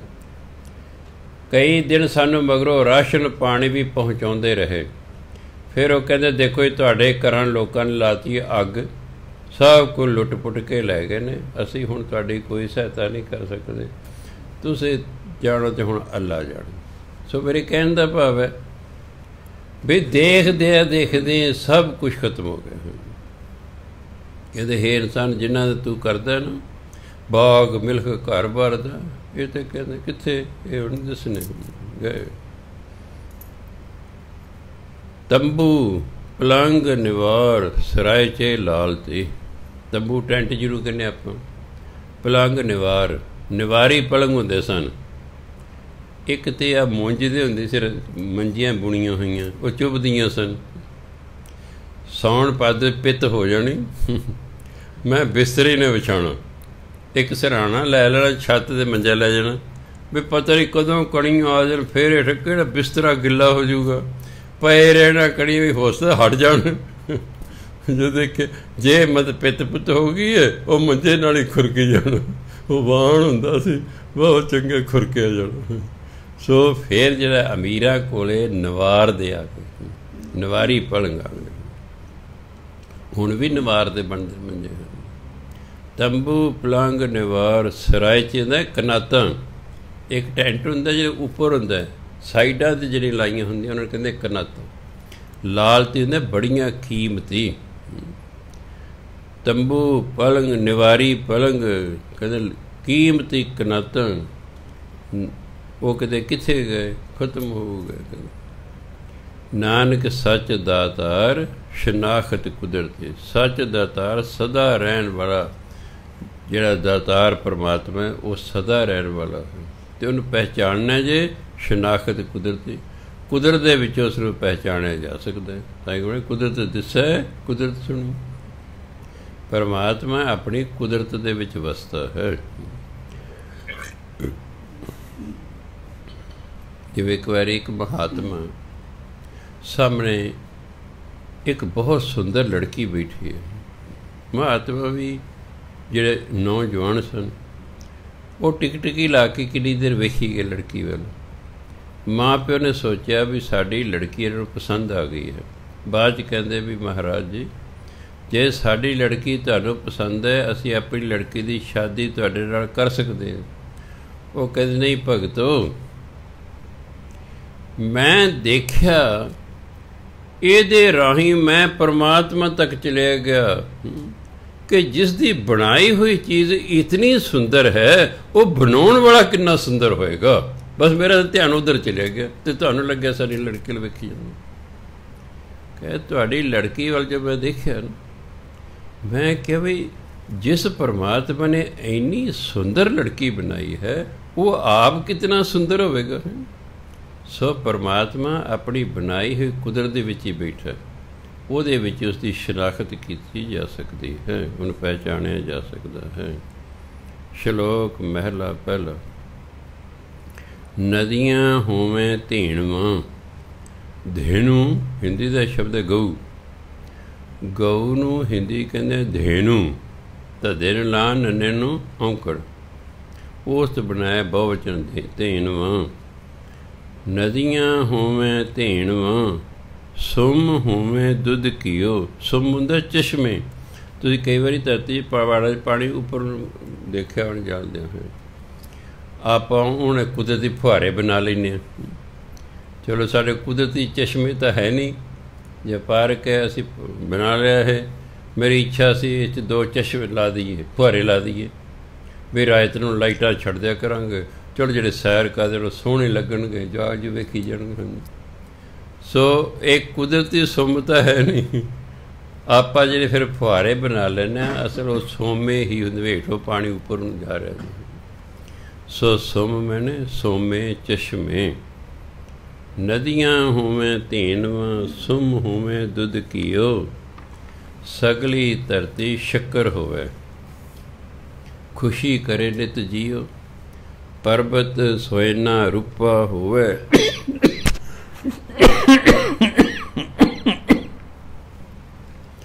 ਹੀਰੇ ਲਾਲ ਜੜਾਓ। ਭੀ ਤੂੰ ਹੈ ਸਾਲਾਹਣ, ਆਖਣ ਲਹਿ ਨ ਚਾਓ। ਕਹਿੰਦੇ ਹੇ ਪਰਮਾਤਮਾ, ਗੁਰੂ ਨਾਨਕ ਦੇਵ ਜੀ ਕਹਿੰਦੇ ਸਾਡੇ ਵੱਲੋਂ ਹੀ ਕਹਿ ਰਹੇ ਨੇ, ਆਪਣਾ ਨਾਮ ਵਰਦੇ ਕਹਿ ਤੇ ਸਾਰੀ ਬਾਣੀ ਹੈ ਤੇ ਸਾਡੇ ਲਈ ਹੀ। ਜੋ ਕਹਿੰਦੇ ਅੰਮ੍ਰਿਤ ਵੇਲੇ ਉੱਠਿਆ ਕਰੋ। ਕਈ ਵਾਰੀ ਉਹ ਕਹਿੰਦੇ ਮੈਂ ਇਸ ਤਰ੍ਹਾਂ ਕਰਦਾ ਹਾਂ, ਵੀ ਇਹ ਨਹੀਂ ਤੇ ਕਹਿੰਦੇ ਮੈਨੂੰ ਕਹਿੰਦੇ ਨੇ ਉੱਠਿਆ ਕਰੋ। ਉਹਦਾ ਹੁੰਦਾ ਸਾਡੇ ਲਈ ਹੀ, ਉਹ ਹੁੰਦਾ ਸਾਡੇ ਲਈ ਹੀ ਹੈ। ਉਹ ਕਹਿ ਆਪਣੇ ਵੱਲੋਂ ਰਹੇ ਹੁੰਦੇ। ਕਹਿੰਦੇ ਨਦੀਆਂ ਹੋਵੇਂ ਧੀਣਵਾਂ, ਜੇ ਸਾਰੀਆਂ ਨਦੀਆਂ ਗਊਆਂ ਹੋ ਜਾਣ ਦੁੱਧ ਦੇਣ ਵਾਲੀਆਂ, ਸੁੰਮ ਹੋਵੇਂ ਦੁੱਧ ਘਿਓ, ਅਤੇ ਜਿੰਨੇ ਚਸ਼ਮੇ ਹਨ ਉਹ ਦੁੱਧ ਅਤੇ ਘਿਓ ਦੇ ਹੋ ਜਾਣ। ਭਾਵ ਉਹਨਾਂ ਦੇ ਵਿੱਚੋਂ ਦੁੱਧ ਅਤੇ ਘਿਓ ਨਿਕਲੇ। ਸਗਲੀ ਧਰਤੀ ਸ਼ੱਕਰ ਹੋਵੇ, ਜੇ ਸਾਰੀ ਧਰਤੀ ਸ਼ੱਕਰ ਹੋ ਜਾਏ। ਖੁਸ਼ੀ ਕਰੇ ਨਿਤ ਜੀਓ, ਅਤੇ ਹਮੇਸ਼ਾ ਮਨ ਖੁਸ਼ ਰਹੇ ਵੀ ਆਹ ਮੇਰੇ ਕੋਲ ਕਿੰਨਾ ਕੁਛ ਹੈ। ਪਰਬਤ ਸੋਇਨਾ ਰੂਪਾ ਹੋਵੇ, ਰੂਪਾ ਚਾਂਦੀ ਨੂੰ ਕਹਿੰਦੇ ਨੇ। ਪਹਿਲਾਂ ਚਾਂਦੀ ਦੇ ਰੁਪਈਏ ਹੁੰਦੇ ਸੀ, ਇਸ ਲਈ ਉਹਦਾ ਨਾਂ ਰੁਪਈਆ ਪੈ ਗਿਆ। ਰੂਪਾ ਉਹਦੀ ਚਾਂਦੀ ਹੁੰਦੀ ਹੈ, ਚਾਂਦੀ ਦਾ ਸਿੱਕਾ ਹੁੰਦਾ ਸੀ ਪਹਿਲਾਂ। ਫਿਰ ਚਾਂਦੀ ਥੋੜ੍ਹੀ ਸੀ ਸਾਡੇ ਦੇਸ਼ 'ਚ, ਫਿਰ ਹੌਲੀ ਹੌਲੀ ਤਾਂਬੇ ਦੇ ਹੋਰ ਚੀਜ਼ਾਂ ਦੇ ਬਣਨੇ ਸ਼ੁਰੂ ਹੋ ਗਏ। ਫਿਰ ਤਾਂਬਾ ਵੀ ਸਾਡੇ ਦੇਸ਼ 'ਚ ਘੱਟ ਸੀ। ਬਿਜਲੀ ਦੀਆਂ ਤਾਰਾਂ ਪਹਿਲਾਂ ਤਾਂਬੇ ਦੀਆਂ ਹੁੰਦੀਆਂ ਸਾਰੀਆਂ, ਫਿਰ ਹੁਣ ਉਹ ਵਿੱਚ ਥੋੜ੍ਹਾ ਤਾਂਬਾ ਪਾਇਆ ਹੁੰਦਾ, ਉੱਤੇ ਦੂਜਾ ਹੋਰ ਕੁਛ ਹੁੰਦਾ। ਉਹਦੀ ਵੀ ਕਮੀ ਸੀ। ਜਿਉਂ ਜਿਉਂ ਦੇਸ਼ 'ਚ ਤਰੱਕੀ ਹੁੰਦੀ ਗਈ, ਸਾਡੇ ਕੋਲ ਹੁਣ ਦੇਖੋ ਜੋ ਖਣਿਜ ਪਦਾਰਥ ਨੇ ਉਹ ਤਾਂ ਉਹ ਨਹੀਂ ਰਹਿਣੇ ਨੇ, ਉਹਨਾਂ ਨੂੰ ਵਧਾਇਆ ਜਾ ਸਕਦਾ। ਦੂਜੇ ਦੇਸ਼ ਤੋਂ ਮੰਗਵਾਉਣੇ ਸਾਨੂੰ ਮਹਿੰਗਾ ਪੈਂਦਾ ਸੀ। ਇਸ ਲਈ ਫਿਰ ਜਿਹੜੇ ਪਹਿਲਾਂ ਚਾਂਦੀ ਦੇ ਸਿੱਕੇ ਹੁੰਦੇ ਸੀ, ਹੌਲੀ ਹੌਲੀ ਉਹ ਤਾਂਬੇ ਦੇ ਹੋ ਗਏ। ਜਿਹੜੇ ਬਹੁਤ ਪੁਰਾਣੇ ਬੰਦੇ ਮੇਰੀ ਉਮਰ ਦੇ ਬੈਠੇ ਨੇ, ਪਹਿਲਾਂ ਡਬਲ ਹੀ ਪੈਸਾ ਹੁੰਦਾ ਸੀ, ਵੱਡਾ ਸਾਰਾ ਹੁੰਦਾ ਸੀ। ਫਿਰ ਤਾਂਬਾ ਗਿਆ ਘੱਟ, ਫਿਰ ਉਹਦੇ 'ਚ ਮੋਰੀ ਕਰਨ ਲੱਗ ਪਏ। ਹਾਂ, ਫਿਰ ਮੋਰੀ ਵਾਲਾ ਪੈਸਾ ਚੱਲਿਆ। ਫਿਰ ਤਾਂਬਾ ਹੋਰ ਵੀ ਘੱਟ ਗਿਆ, ਫਿਰ ਐਲੂਮੀਨੀਅਮ ਦੇ ਚੱਲ ਪਏ। ਹੁਣ ਵੀ ਦੇਖਿਆ ਇਹਨਾਂ ਨੂੰ ਐਡਾ ਵੱਡਾ ਰੁਪਈਆ ਬਣਾਉਣ ਦੀ ਕੀ ਲੋੜ ਹੈ। ਉਹ ਪਤਲਾ ਦੇ 54 ਰੁਪਈਆ, ਜਿਹੜਾ ਅੱਜ ਕੱਲ੍ਹ ਦਾ ਰੁਪਈਆ ਬਣਨਾ ਉਹ ਛੋਟਾ ਜਿਹਾ ਬਿਲਕੁਲ, ਉਹ 54 ਜਿੱਡਾ ਹੈ। ਅਤੇ ਕਈ ਵਾਰੀ ਜਿਹੜਾ ਗੁਲਜ਼ਾਰ ਗਿਣਦਾ ਕਹਿੰਦਾ ਬੜਾ ਵਕਤ ਹੈ ਜੀ, ਇਹ ਧਿਆਨ ਨਾਲ ਤਾਂ ਪੜ੍ਹਨਾ ਨੇ ਇੱਕ ਲਿਖਿਆ ਕਿ ਦੋ ਲਿਖਿਆ, ਛੋਟੇ ਛੋਟੇ ਹੋ ਗਏ। ਕਿਉਂ? ਮਟੀਰੀਅਲ ਘੱਟ ਹੈ। ਜੇ ਮਟੀਰੀਅਲ ਜ਼ਿਆਦਾ ਲਾਉਂਦੇ ਨੇ ਤਾਂ ਉਹ ਬਚਦਾ ਕੱਖ ਨਹੀਂ। ਜਦੋਂ ਕੁਝ ਸਿੱਕੇ ਐਲੂਮੀਨੀਅਮ ਦੇ ਬਣਾਉਂਦੇ ਸਨ, ਕੀ ਹੁੰਦਾ ਸੀ, ਲੋਕ ਸਿੱਕੇ ਇਕੱਠੇ ਕਰਕੇ ਨਾ ਜਿਹੜੇ ਭਾਂਡੇ ਬਣਾਉਂਦੇ ਸਨ ਫੈਕਟਰੀ ਵਾਲੇ, ਉਹਨਾਂ ਨੂੰ ਮਹਿੰਗੇ ਭਾਅ ਵੇਚ ਦਿਆ ਕਰਦੇ ਸੀ। 10 ਪੈਸੇ ਦਾ ਸਿੱਕਾ, ਜੇ ਜਿਹੜਾ ਉਹ 'ਚ ਸਮਾਨ ਲੱਗਾ ਸੀ ਮੈਟਰ, ਉਹ 15 ਪੈਸੇ ਦਾ ਹੁੰਦਾ ਸੀ। ਉਹਨਾਂ ਨੇ ਕੀ ਕਰਨਾ, ਉੱਥੇ ਫੈਕਟਰੀ ਵਾਲੇ ਵੇਚ ਦੇਣਾ। ਸਰਕਾਰ ਨੇ ਕਿਹਾ ਤਾਂ ਘੱਟ ਵਾਲੀ ਗੱਲ ਬਣ ਗਈ। ਸਰਕਾਰ ਨੇ ਐਸਾ ਮਟੀਰੀਅਲ ਲਾ ਦਿੱਤਾ ਜਿਹਦੀ ਕੀਮਤ ਹੀ 5 ਪੈਸੇ ਦੀ, ਹੁਣ ਕਿਵੇਂ ਤੂੰ ਵੇਚੇਂਗਾ? ਉੱਤੇ ਲਿਖਦਾ 10 ਪੈਸੇ। ਆਹ ਨੋਟ ਜਿਹੜੇ ਨੇ ਸਾਡੇ ਦੇਸ਼ 'ਚ, ਜਿਹੜਾ ਕਾਗਜ਼ ਹੀ ਨਹੀਂ ਹੈਗਾ ਨੋਟਾਂ ਵਾਲਾ। ਸਾਨੂੰ ਨੋਟਾਂ ਦਾ ਸਾਰਾ ਕਾਗਜ਼ ਬਾਹਰਲੇ ਦੇਸ਼ਾਂ ਤੋਂ ਖਰੀਦਣਾ ਪੈਂਦਾ। ਸਾਡੇ ਕੋਲ ਇੰਨਾ ਸੁਪੀਰੀਅਰ ਕਾਗਜ਼ ਹੀ ਨਹੀਂ ਹੈਗਾ। ਇਸ ਕਰਕੇ ਫਿਰ ਹੁਣ ਨੋਟ ਵੀ ਸਾਈਜ਼ 'ਚ ਛੋਟੇ ਕਰਤੇ ਨੇ ਵੀ ਕਾਗਜ਼ ਬਚਾ ਲਓ ਜਿਵੇਂ ਬਚਦਾ। ਸੋ ਕਹਿਣ ਦਾ ਕੀ ਭਾਵ ਹੈ, ਪਰਬਤ ਸੋਇਨਾ ਰੂਪਾ ਹੋਵੇ, ਜੇ ਸੋਨੇ ਚਾਂਦੀ ਦੇ ਪਹਾੜ ਵੀ ਹੋਵੇ ਕੋਲ, ਹੀਰੇ ਲਾਲ ਜੜਾਓ, ਅਤੇ ਹੀਰੇ ਲਾਲਾ ਨਾਲ ਉਹ ਜੜੇ ਹੋਏ ਹੋਣ। ਕਹਿੰਦੇ ਮੇਰੇ ਕੋਲ ਇੰਨਾ ਕੁਛ ਹੋਵੇ, ਭਾਵੇਂ ਪੀ ਤੂੰ ਹੈ ਸਾਲਾਹਣ, ਪਰ ਪਰ ਮੈਂ ਤਾਂ ਤੇਰੀ ਸਿਫਤ ਸਲਾਹ ਕਰੂੰ। ਮੈਂ ਤਾਂ ਤੈਨੂੰ ਹੀ ਸਲਾਹਾਂਗਾ, ਮੈਂ ਤਾਂ ਤੇਰਾ ਹੀ ਨਾਮ ਜਪਾਂਗਾ। ਆਖਣ ਲਹਿਰਾ ਚਾਹੋ, ਅਤੇ ਤੇਰਾ ਨਾਮ ਜਪ ਜਪ ਕੇ ਮੇਰਾ ਚਾਅ ਘਟਣਾ ਨਹੀਂ ਚਾਹੀਦਾ, ਚਾਅ ਵੱਧਦੇ ਜਾਣਾ ਚਾਹੀਦਾ ਹੈ। ਮਹਿਲਾ ਪਹਿਲਾ। ਭਾਰ 18, ਇਹ ਹਿੰਦੀ ਦਾ ਸ਼ਬਦ ਹੈ 18। ਇਹਨੂੰ 18 ਨਕਰਾ ਹੀ ਨਹੀਂ ਬੋਲਣਾ। 18 ਹਿੰਦੀ ਦਾ ਸ਼ਬਦ ਹੈ 11, 12, 13, 14, 15, 16, 17, 18, 19, 20। ਇਹ ਹਿੰਦੀ ਦੇ ਨੇ ਅਤੇ ਹਿੰਦੀ ਦੀ ਤਰ੍ਹਾਂ ਹੀ ਇਹਨਾਂ ਨੂੰ ਬੋਲਣਾ ਹੈ। ਭਾਰ 18 ਮੇਵਾ ਹੋਵੇ, ਗਰੁੜਾ ਹੋਏ ਸੁਆਓ, ਚੰਦ ਸੂਰਜ ਦੋਏ ਫਿਰਦੇ ਰੱਖੀਏ, ਨਿਸ਼ਚਲ ਹੋਵੇ ਥਾਂ, ਪੀ ਤੂੰ ਹੈ ਸਾਲਾਹਣ, ਆਖਣ ਲਹਿ ਨਾ ਚਾਓ। ਭਾਰ 18 ਪੁਰਾਤਨ ਹਿੰਦੂਆਂ ਦੇ ਧਾਰਮਿਕ ਗ੍ਰੰਥਾਂ ਲਿਖਿਆ ਹੈ ਕਿ ਜਿੰਨੀ ਵੀ ਬਨਸਪਤੀ ਹੈ, ਜੇ ਹਰ ਇੱਕ ਦਰਖਤ ਦਾ ਇੱਕ ਇੱਕ ਪੱਤਾ, ਇੱਕ ਕਿੱਕਰ ਦਾ, ਇੱਕ ਟਾਹਲੀ ਦਾ, ਇੱਕ ਨਿੰਮ ਦਾ, ਇਸ ਤਰ੍ਹਾਂ ਇੱਕ ਪੱਤਾ ਇਕੱਠਾ ਕੀਤਾ ਜਾਵੇ। ਕਿੱਕਰ ਤਾਂ ਲੱਖਾਂ ਨੇ, ਪਰ ਪੱਤਾ ਇੱਕ ਹੀ ਲੈਣੇ ਕਿੱਕਰ ਦਾ। ਇਸ ਟਾਹਲੀਆਂ ਇੱਕੋ ਇੱਕ ਪੱਤਾ। ਇਸ ਤਰ੍ਹਾਂ ਜੇ ਉਹ ਸਾਰੇ ਦਰਖਤਾਂ ਦੇ ਪੱਤੇ ਇਕੱਠੇ ਕਰੀਏ, ਕਹਿੰਦੇ ਉਹਦੇ 18 ਭਾਰ ਬਣਦੇ ਹਨ। ਭਾਵ ਸਾਰੀ ਬਨਸਪਤੀ, ਸਾਰੇ ਦਰਖਤ, ਭਾਰ 18 ਮੇਵਾ ਹੋਵੇ। ਮੇਵਾ ਫਰੂਟ ਹੁੰਦਾ। ਜੇ ਸਾਰੀ ਬਨਸਪਤੀ ਮੇਵੇ ਬਣ ਜਾਏ, ਗਰੜਾ ਹੋਏ ਸੋ, ਗਰੜਾ ਹੁੰਦਾ ਨਰਮ। ਇੱਕ ਤਾਂ ਨਰਮ ਹੋਵੇ, ਇਹ ਨਹੀਂ ਵੀ ਮੇਰੇ ਵਾਲੇ ਦੰਦ ਨਹੀਂ ਕੰਮ ਕਰਦੇ, ਚਾਬੀ ਨਾ ਹੋਵੇ, ਨਹੀਂ, ਨਰਮ ਹੋਵੇ, ਸੁਆਦੀ ਹੋਵੇ।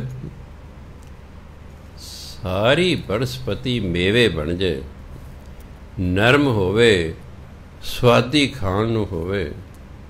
ਚੰਦ ਸੂਰਜ ਦੋਏ ਫਿਰਦੇ ਰੱਖੀ। ਜਿਵੇਂ ਕਹਿੰਦੇ ਨੇ ਨਾ ਵੀ ਜਿਹੜਾ ਹੈ ਰਾਵਣ ਸੀ, ਉਹਦੀ ਰਸੋਈ ਸੂਰਜ ਤਿਆਰ ਕਰਿਆ ਕਰਦਾ ਸੀ। ਉਹ ਸੂਰਜ ਨੂੰ ਕਹੇ ਮੇਰੀ ਰੋਟੀਆਂ ਪਕਾ, ਮੇਰੀ ਦਾਲ ਸਬਜ਼ੀ ਬਣਾ। ਧਾਰਮਿਕ ਗ੍ਰੰਥਾਂ ਲਿਖਿਆ ਉਂਝ ਅੱਲਾ ਜਾਣੇ।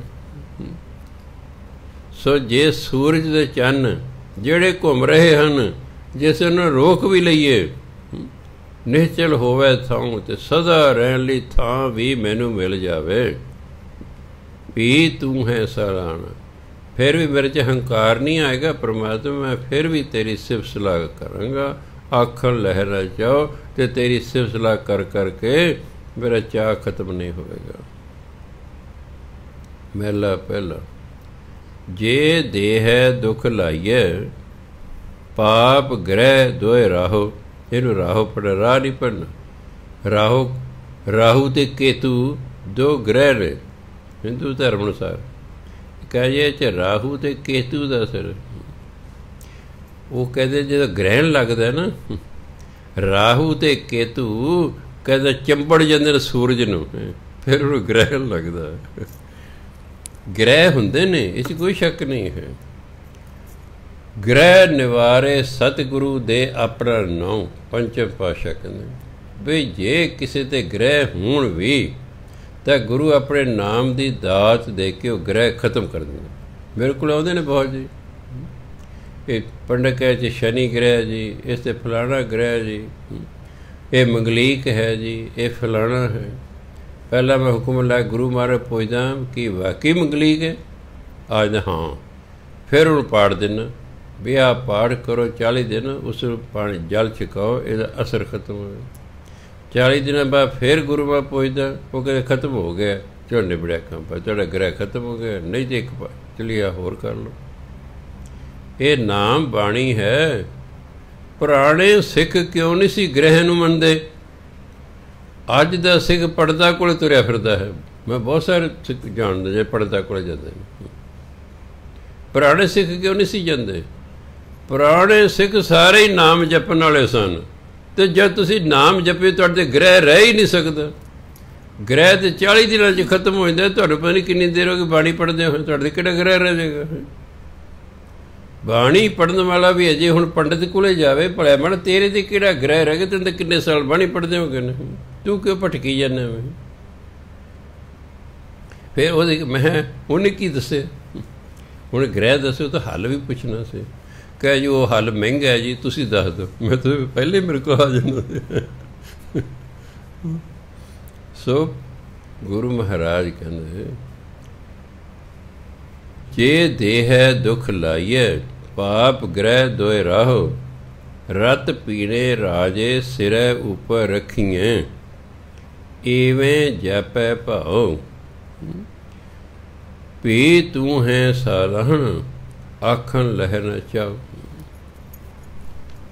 ਜੇ ਦੇਹ ਦੁੱਖ ਲਾਈਏ, ਜੇ ਜਿਹੜੇ ਦੋ ਗ੍ਰਹਿ ਨੇ ਨਾ, ਰਾਹੂ ਅਤੇ ਕੇਤੂ, ਜੇ ਇਹਨਾਂ ਗ੍ਰਹਿਆਂ ਕਾਰਨ ਸਰੀਰ ਨੂੰ ਕੋਈ ਦੁੱਖ ਲੱਗ ਜਾਵੇ, ਕੋਈ ਪਾਪ ਕਰਮ ਆਪਾਂ ਕੀਤਾ ਹੋਵੇ ਤਾਂ ਵੀ ਸਰੀਰ ਦੁਖੀ ਹੋ ਜਾਵੇ, ਰਤ ਪੀਨੇ ਰਾਜੇ ਸਿਰੇ ਉੱਪਰ ਰੱਖੀ।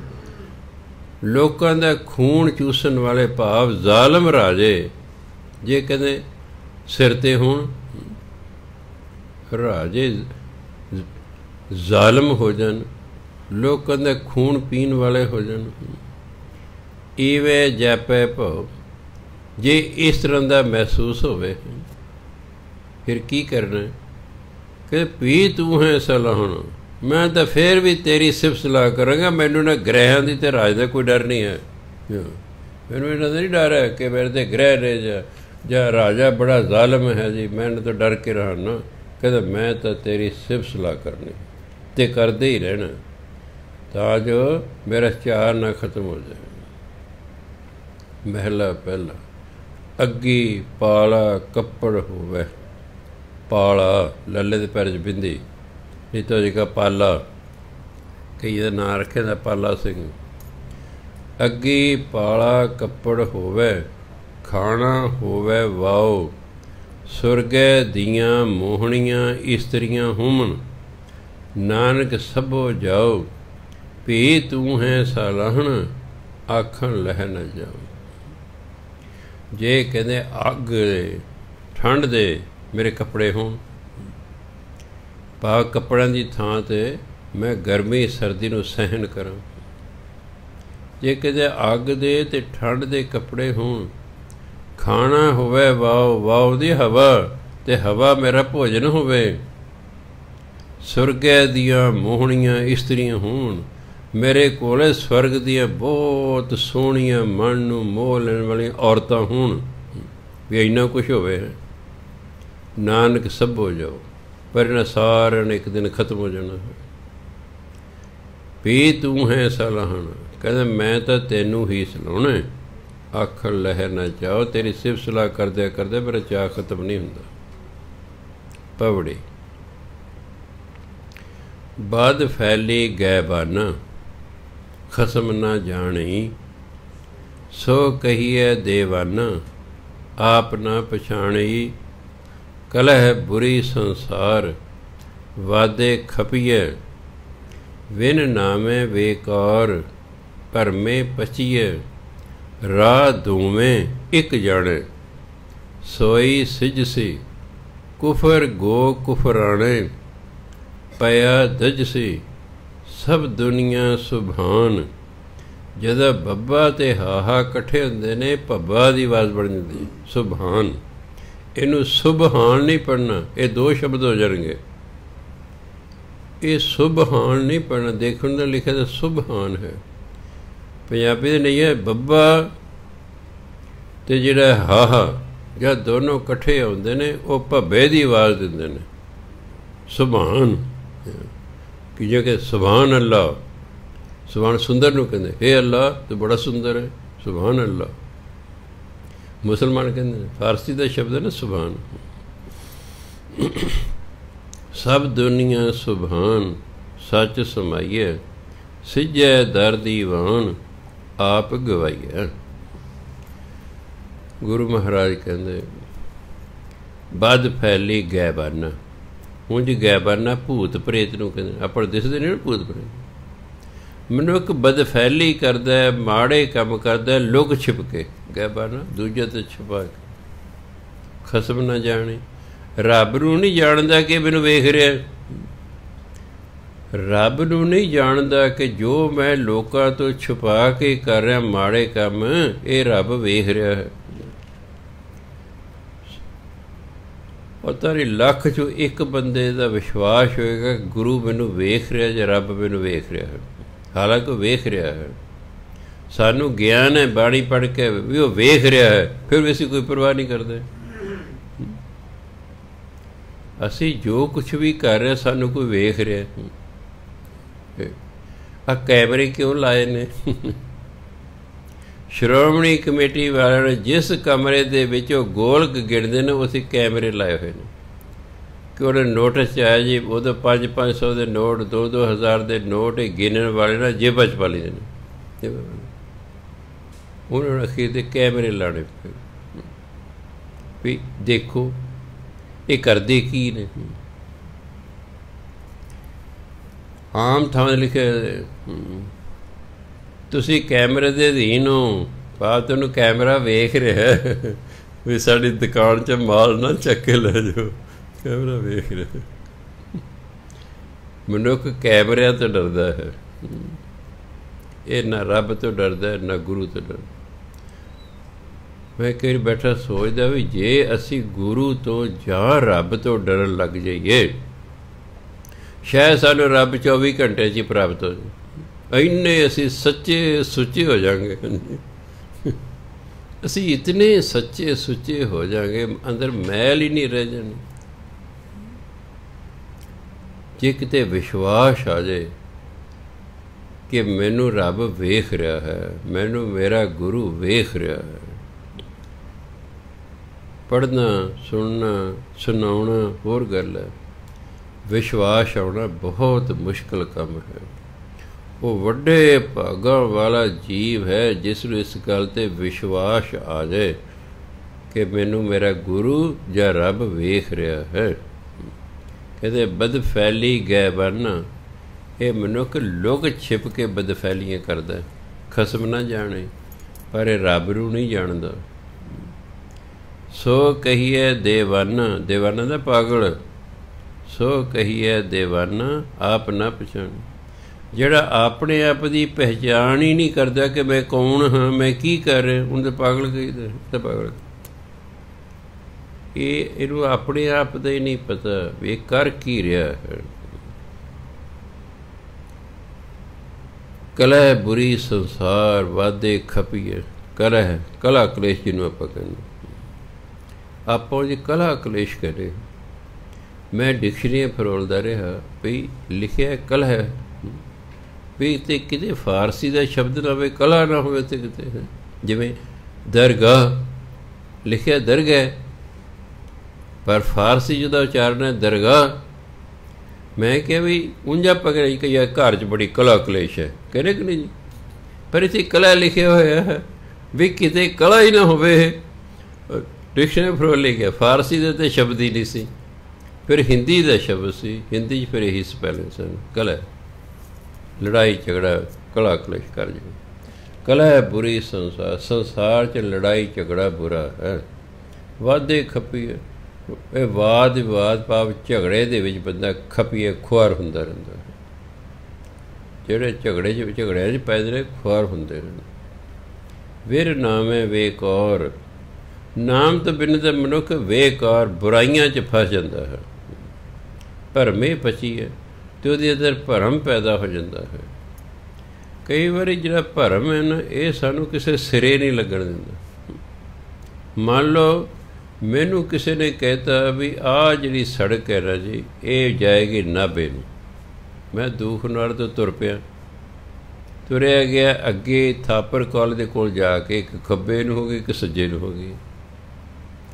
ਮੇਰੇ ਮਨ 'ਚ ਭਰਮ ਪੈਦਾ ਹੋ ਜਾਏਗਾ ਵੀ ਨਾਭਾ ਖੱਬੇ ਪਾਸੇ ਹੈ ਕਿ ਸੱਜੇ ਪਾਸੇ ਹੈ। ਬਾਈ ਚਾਂਸ ਸਾਈਨ ਬੋਰਡ ਵੀ ਕੋਈ ਨਹੀਂ ਅਤੇ ਮੈਨੂੰ ਦੱਸਣ ਵਾਲਾ ਵੀ ਕੋਈ ਨਹੀਂ, ਤਾਂ ਮੇਰੀ ਯਾਤਰਾ ਸਫਲ ਹੀ ਨਹੀਂ ਹੋ ਸਕਦੀ। ਮੈਂ ਕਦੇ ਖੱਬੇ ਪਾਸੇ ਨੂੰ ਜਾਵਾਂਗਾ, ਫਿਰ ਮੈਨੂੰ ਸ਼ੰਕਾ ਹੋ ਜਾਏਗਾ ਕਿਤੇ ਨਾਭਾ ਉੱਧਰ ਨੂੰ ਨਾ ਹੋਵੇ। ਐਂ ਹੀ ਅਸੀਂ ਵੀ ਭਰਮ 'ਚ ਜਦੋਂ ਸਤਸੰਗ ਕੀਤੀ, ਹਾਂਜੀ ਨਾਮ ਜਪਣਾ ਚਾਹੀਦਾ, ਚਲੋ ਜੀ ਇਸ ਪਾਸੇ ਨੂੰ ਤੁਰ ਪਏ। ਫਿਰ ਕਦੇ ਕਿਸੇ ਦਿਨ ਸਾਨੂੰ ਕੁਸੰਗੀ ਟੱਕਰ ਗਿਆ, ਉਹ ਕੀ ਰਾਮ ਰਾਮ ਜਿਹਾ ਕਰੀਏ, ਆਪਣੇ ਖਾ ਪੀ ਮੌਜ ਕਰ ਲੱਗੇ ਰਾਮ ਰਾਮ ਕਰਨ, ਅਸੀਂ ਉਹ ਦੂਜੇ ਪਾਸੇ ਨੂੰ ਤੁਰ ਪਏ। ਫਿਰ ਕਦੇ ਸਤਸੰਗ ਹੀ ਟੱਕਰ ਗਿਆ ਕਿ ਕਿਤੇ ਪੁੱਠੇ ਪਾਸੇ ਲੱਗਿਆ ਹੋਏ, ਨਾਮ ਜੇ ਉੱਧਰ ਨੂੰ ਗਏ। ਐਂ ਕਈ ਵਾਰੀ ਸਾਰੀ ਉਮਰ ਹੀ ਲੰਘ ਜਾਂਦੀ। ਕਈ ਵਾਰੀ ਮਨੁੱਖ ਫੈਸਲੇ ਹੀ ਨਹੀਂ ਕਰ ਸਕਦਾ ਕਿ ਮੈਂ ਕਿਸ ਪਾਸੇ ਨੂੰ ਤੁਰਾਂ। ਜੇ ਇੱਕ ਵਾਰੀ ਪੱਕਾ ਫੈਸਲਾ ਕਰ ਲਏ ਤਾਂ ਫਿਰ ਲੱਗਾ ਹੀ ਰਹੇ, ਅਖੀਰ ਨੂੰ ਆਪਣੀ ਮੰਜ਼ਿਲ 'ਤੇ ਪਹੁੰਚ ਜਾਂਦਾ ਹੈ। ਇਸ ਲਈ ਭਰਮ ਹੈ ਅੰਦਰ, ਭਰਮ ਹੋਣ ਕਰਕੇ ਵਿਕਾਰਾਂ 'ਚ ਬੰਦਾ ਫਸ ਜਾਂਦਾ ਹੈ। ਪਚੀ ਜਾਂਦਾ ਖੁਆਰ ਹੋਣਾ, ਖੁਆਰ ਹੁੰਦਾ ਰਹਿੰਦਾ ਹੈ। ਰਾਹ ਦੋਵੇਂ, ਦੋ ਹੀ ਰਾਹ ਨੇ, ਇੱਕ ਮਾਇਆ ਦਾ, ਇੱਕ ਨਾਮ ਦਾ, ਇੱਕ ਜੜ ਹੈ। ਜਦੋਂ ਇਹਨਾਂ ਦੋਨਾਂ ਰਾਹਾਂ ਨੂੰ ਇੱਕ ਸਮਝ ਲੈ ਕੋਈ, ਕਿਉਂਕਿ ਮਾਇਆ ਵੀ ਪਰਮਾਤਮਾ ਨੇ ਬਣਾਈ ਹੈ ਅਤੇ ਨਾਮ ਵੀ ਪਰਮਾਤਮਾ ਨੇ ਬਣਾਇਆ ਹੈ। ਦੋਨੋਂ ਪਰਮਾਤਮਾ ਦੇ ਹੀ ਬਣਾਏ ਹੋਏ ਨੇ। ਪਰਮਾਤਮਾ ਨੇ ਪਹਿਲਾਂ ਮਾਇਆ ਬਣਾਈ, ਫਿਰ ਇਹ ਸੰਸਾਰ ਬਣਾਇਆ। ਪਹਿਲਾਂ ਮਾਇਆ ਬਣਾਈ, ਹੁਣ ਉਹਦੀ ਡਿਊਟੀ ਲਈ ਤੂੰ ਸੰਸਾਰ ਬਣਾ। ਅਤੇ ਹਿੰਦੂ ਧਰਮ ਅਨੁਸਾਰ ਪਰਮਾਤਮਾ ਨੇ ਪਹਿਲਾਂ ਮਾਇਆ ਬਣਾਈ ਅਤੇ ਮਾਇਆ ਨੇ ਫਿਰ ਆਪਣੇ 3 ਚੇਲੇ ਬਣਾਏ, ਇੱਕ ਬ੍ਰਹਮਾ, ਇੱਕ ਵਿਸ਼ਨੂੰ, ਇੱਕ ਸ਼ਿਵ ਜੀ। ਇਹ ਸਿੱਖ ਫਿਲਾਸਫੀ ਨਹੀਂ ਕਿ ਸੰਸਾਰ ਬ੍ਰਹਮਾ ਨੇ ਬਣਾਇਆ ਜਾਂ ਵਿਸ਼ਨੂੰ ਜਾਂ ਸ਼ਿਵ ਜੀ ਪੂਜ ਰਹੇ। ਨੋ, ਸਿੱਖ ਸਾਰੇ ਗੁਰੂ ਗ੍ਰੰਥ ਸਾਹਿਬ ਨੂੰ ਪੜ੍ਹੋ, ਹਰ ਇੱਕ ਚੀਜ਼ ਪਰਮਾਤਮਾ ਦੀ ਬਣਾਈ ਹੋਈ ਹੈ। समुंदर की, धरती की, हवा की, पानी की, अग की, आकाश की, पताल की, सब परमात्मा ने बनाया हुआ है। सो इसलिए असल करता तो परमात्मा है। सो जिहड़ा ये दोनों राहां चों समझ ले कि असल जिहड़ा राह है वो परमात्मा वाला है, सोई सिज सी वही कामयाब होएगा, वही कामयाब होएगा। दूजे की अर्थ कहते भी 2 राह ने, एक हिंदुओं वाला, एक मुसलमानों वाला। जे कोई समझ ले भी हिंदुओं वाला राह भी पाकिस्तान ना परमात्मा वाल जाता है, तो मुसलमान का राह भी अल्लाह वालों ही जाता है। उद्देश तो दोनों का परमात्मा वाल ही है। ये तो बाद च आके फिर वहमां भरमां च पै गए लोग, आ कर ओ कर। जे उन्होंने पुरातन ग्रंथ पढ़ो, ਉਹ ਹੋਰ ਕੁਛ ਕਹਿੰਦੇ ਨੇ। ਅੱਜ ਦਾ ਜਿਹੜਾ ਹਿੰਦੂ ਹੈ ਕੁਛ ਹੋਰ ਕਰ ਰਿਹਾ ਹੈ, ਜਿਵੇਂ ਬਾਣੀ ਕੁਛ ਹੋਰ ਕਹਿੰਦੀ ਹੈ, ਸਿੱਖ ਕੁਛ ਹੋਰ ਕਰ ਰਿਹਾ ਹੈ। ਸੋ ਰਾਹ ਤਾਂ ਇੱਕੋ ਹੀ ਹੈ, ਦੋਨਾਂ ਨੇ ਇੱਕੋ ਥਾਂ 'ਤੇ ਹੀ ਲੈ ਕੇ ਜਾਣਾ ਹੈ। ਅਤੇ ਜਿਹੜਾ ਇੱਕ ਨੂੰ ਚੁਣ ਲੈਂਦਾ ਹੈ ਸੋਈ ਸਿੱਝ ਸੀ, ਉਹ ਕਾਮਯਾਬ ਹੋ ਜਾਂਦਾ ਹੈ। ਕੁਫਰ ਗੋ ਕੁਫਰਾਣੇ ਪਿਆ ਦੱਜ ਸੀ। ਕੁਫਰ ਝੂਠ ਨੂੰ ਕਹਿੰਦੇ ਨੇ, ਫਾਰਸੀ ਦਾ ਸ਼ਬਦ। ਗੋ ਹੁੰਦਾ ਬੋਲਣ ਵਾਲਾ, ਕੁਫਰ ਗੋ ਝੂਠ ਬੋਲਣ ਵਾਲਾ, ਕੁਫਰਾਣੇ ਝੂਠ ਬੋਲਦਾ ਰਹਿੰਦਾ। ਝੂਠ ਬੋਲਣ ਵਾਲਾ ਝੂਠੀਆਂ ਗੱਲਾਂ ਕਰਦਾ ਰਹਿੰਦਾ, ਪਿਆ ਦੱਜ ਸੀ ਅਤੇ ਸੜਦਾ ਬਲਦਾ ਰਹਿੰਦਾ। ਦੱਜ ਸੀ ਨੇ ਸੜੇਗਾ ਬਲੇਗਾ। ਸਭ ਦੁਨੀਆ ਸੁਭਾਨ ਸੱਚ ਸਮਾਈਏ। सारी दुनिया ही सुंदर है, सब दुनिया सुभान, सुंदर नूं कहंदे। सच समाईए, सच दे विच असीं लीन होना है। दुनिया सारी ही सोहनी है, पर उद्देश सच दे विच लीन होना है। ਸਿੱਝੇ ਦਰ ਦੀਵਾਨ ਆਪ ਗਵਾਈਏ। ਹੁਣ ਪਰਮਾਤਮਾ ਦੇ ਦਰ 'ਤੇ ਜਾ ਕੇ, ਦੀਵਾਨ ਦਰਬਾਰ 'ਚ ਜਾ ਕੇ ਸਿੱਝੇ ਦਾ ਕਾਮਯਾਬ ਹੋਣਾ। ਕੌਣ ਕਾਮਯਾਬ ਹੋਏਗਾ? ਆਪ ਗਵਾਈਏ, ਜਿਹੜਾ ਆਪਣੇ ਅੰਦਰ ਹਉਮੈ ਖਤਮ ਕਰ ਲਏਗਾ। ਜਿਹੜਾ ਆਪਣੇ ਅੰਦਰੋਂ ਹਉਮੈ ਖਤਮ ਕਰ ਲੈਣਾ, ਕਹਿੰਦਾ ਉਹੀ ਪਰਮਾਤਮਾ ਦੇ ਦਰ ਦੇ ਵਿੱਚ ਜਾ ਕੇ ਕਾਮਯਾਬ ਹੁੰਦਾ, ਸਫਲਾ ਉਹਦਾ ਜੀਵਨ ਹੁੰਦਾ ਹੈ। ਉਹੀ ਪਰਮਾਤਮਾ ਦਰ 'ਤੇ ਪ੍ਰਵਾਨ ਹੁੰਦਾ ਹੈ। ਸੋ ਆਡਰ ਉਦਾਹਰਨਾਂ ਦੇ ਕੇ ਸਮਝਾਇਆ ਕਿ ਅਸੀਂ ਇਹ ਮੋਹ ਮਾਇਆ 'ਚ ਨਹੀਂ ਫਸਣਾ ਹੈ। ਕਿੰਨੀਆਂ ਵੀ ਰੱਬ ਸਹੂਲਤਾਂ ਦੇ ਦੇ। ਦੇਖੋ ਕਿੰਨਾ ਕਹਿੰਦੇ ਪਹਾੜ, ਸੋਨੇ ਦੇ ਪਹਾੜ ਹੋਣ, ਚਾਂਦੀ ਦੇ ਪਹਾੜ ਹੋਣ, ਹੀਰੇ ਨਾਲ ਜੜੇ ਹੋਏ, ਬੜੇ ਮੇਰੇ ਕੋਲ ਸੁੰਦਰ ਘਰ ਹੋਣ, ਬੜੇ ਸੇਵਾਦਾਰ, ਸੂਰਜ ਚੰਨ ਵਰਗੇ ਸੇਵਾਦਾਰ ਹੋਣ, ਪਰ ਨਹੀਂ, ਕਹਿੰਦੇ ਮੈਂ ਨਾ ਜਿਹੜਾ ਹੈ ਪਰਮਾਤਮਾ ਦਾ ਨਾਮ ਹੀ ਜਪਾਂਗੇ। ਸੋ ਜਿਹੜੀਆਂ ਸਾਡੇ ਕੋਲ ਇਸ ਵੇਲੇ ਸਹੂਲਤਾਂ ਹਨ, ਅਤੇ ਉਹ ਘਰ ਬਾਰ ਸਾਡੇ ਕੋਲ ਹੈਗਾ, ਜਿੰਨੇ ਤੁਸੀਂ ਬੈਠੇ ਹੋ, ਕੋਈ ਬੇਕਰਾਰ ਨਹੀਂ ਹੈ। ਆਵਾਜਾਈ ਦੇ ਸਾਧਨ ਵੀ ਹੈਗੇ, ਖਾਣ ਪੀਣ ਨੂੰ ਵੀ ਹੈ, ਬਾਲ ਬੱਚੇ ਵੀ ਨੇ, ਰੁਜ਼ਗਾਰ ਵੀ ਹੈਗਾ। ਇਹ ਸਭ ਕੁਛ ਹੋਣ ਦੇ ਬਾਵਜੂਦ ਵੀ ਕਿਸੇ ਚੀਜ਼ ਦਾ ਹੰਕਾਰ ਨਹੀਂ ਕਰਨਾ। ਕਈ ਵਾਰੀ ਆਪਣੇ ਕੋਲ ਬਹੁਤ ਚੀਜ਼ ਹੋਏ ਨਾ, ਆਪਾਂ ਉਹਦਾ ਹੰਕਾਰ ਕਰਨ ਲੱਗ ਜਾਂਦੇ। ਕਿਸੇ ਕੋਲ ਮਾਇਆ ਬਹੁਤ ਹੈ, ਮਾਇਆ ਦਾ ਹੰਕਾਰ ਕਰਦਾ। ਕਿਸੇ ਕੋਲ ਬੜੀ ਵੱਡੀ ਕੋਠੀ, ਉਹਨੂੰ ਇਸ ਚੀਜ਼ ਦਾ ਹੰਕਾਰ ਹੈ। ਉਹ ਜਿਹੜਾ ਉਹ ਲੰਘਦਾ ਕਿਸੇ ਛੋਟੇ ਜਿਹੇ ਕਮਰੇ ਵਾਲੇ ਕੋਲ, ਬੱਚਾ ਜੇ ਕਦੇ ਕਿਹਾ ਹੈ, ਇੱਕ ਕਮਰੇ 'ਚ ਹੀ ਰਹੀ ਜਾਂਦੇ ਨੇ। ਇਹਦਾ ਹਉਮੈ ਹੈ ਵੀ ਮੇਰੀ ਐਡੀ ਵੱਡੀ ਕੋਠੀ ਇੱਕ ਕਮਰੇ 'ਚ ਹੀ ਰਹੀ ਜਾਂਦੀ। ਨਹੀਂ, ਇਸ ਰਾਹੀਂ ਸਾਰਾ ਸਮਝਾਇਆ ਕਿ ਭਾਵੇਂ ਕਿੰਨਾ ਵੀ ਪਰਮਾਤਮਾ ਤੁਹਾਡੇ ਕੋਲ ਦਿੱਤਾ ਹੋਇਆ ਕਿਉਂ ਨਾ ਹੋਵੇ, ਪਰਮਾਤਮਾ ਨੂੰ ਹਮੇਸ਼ਾ ਯਾਦ ਰੱਖਣਾ, ਉਹਦੇ ਧੰਨਵਾਦੀ ਰਹਿਣਾ ਹੈ। ਸਤਿਕਾਰਯੋਗ ਸਾਧ ਸੰਗਤ, ਸਮਾਂ ਹੋ ਗਿਆ। ਵਾਹਿਗੁਰੂ ਜੀ ਕਾ ਖਾਲਸਾ, ਵਾਹਿਗੁਰੂ ਜੀ ਕੀ ਫਤਿਹ।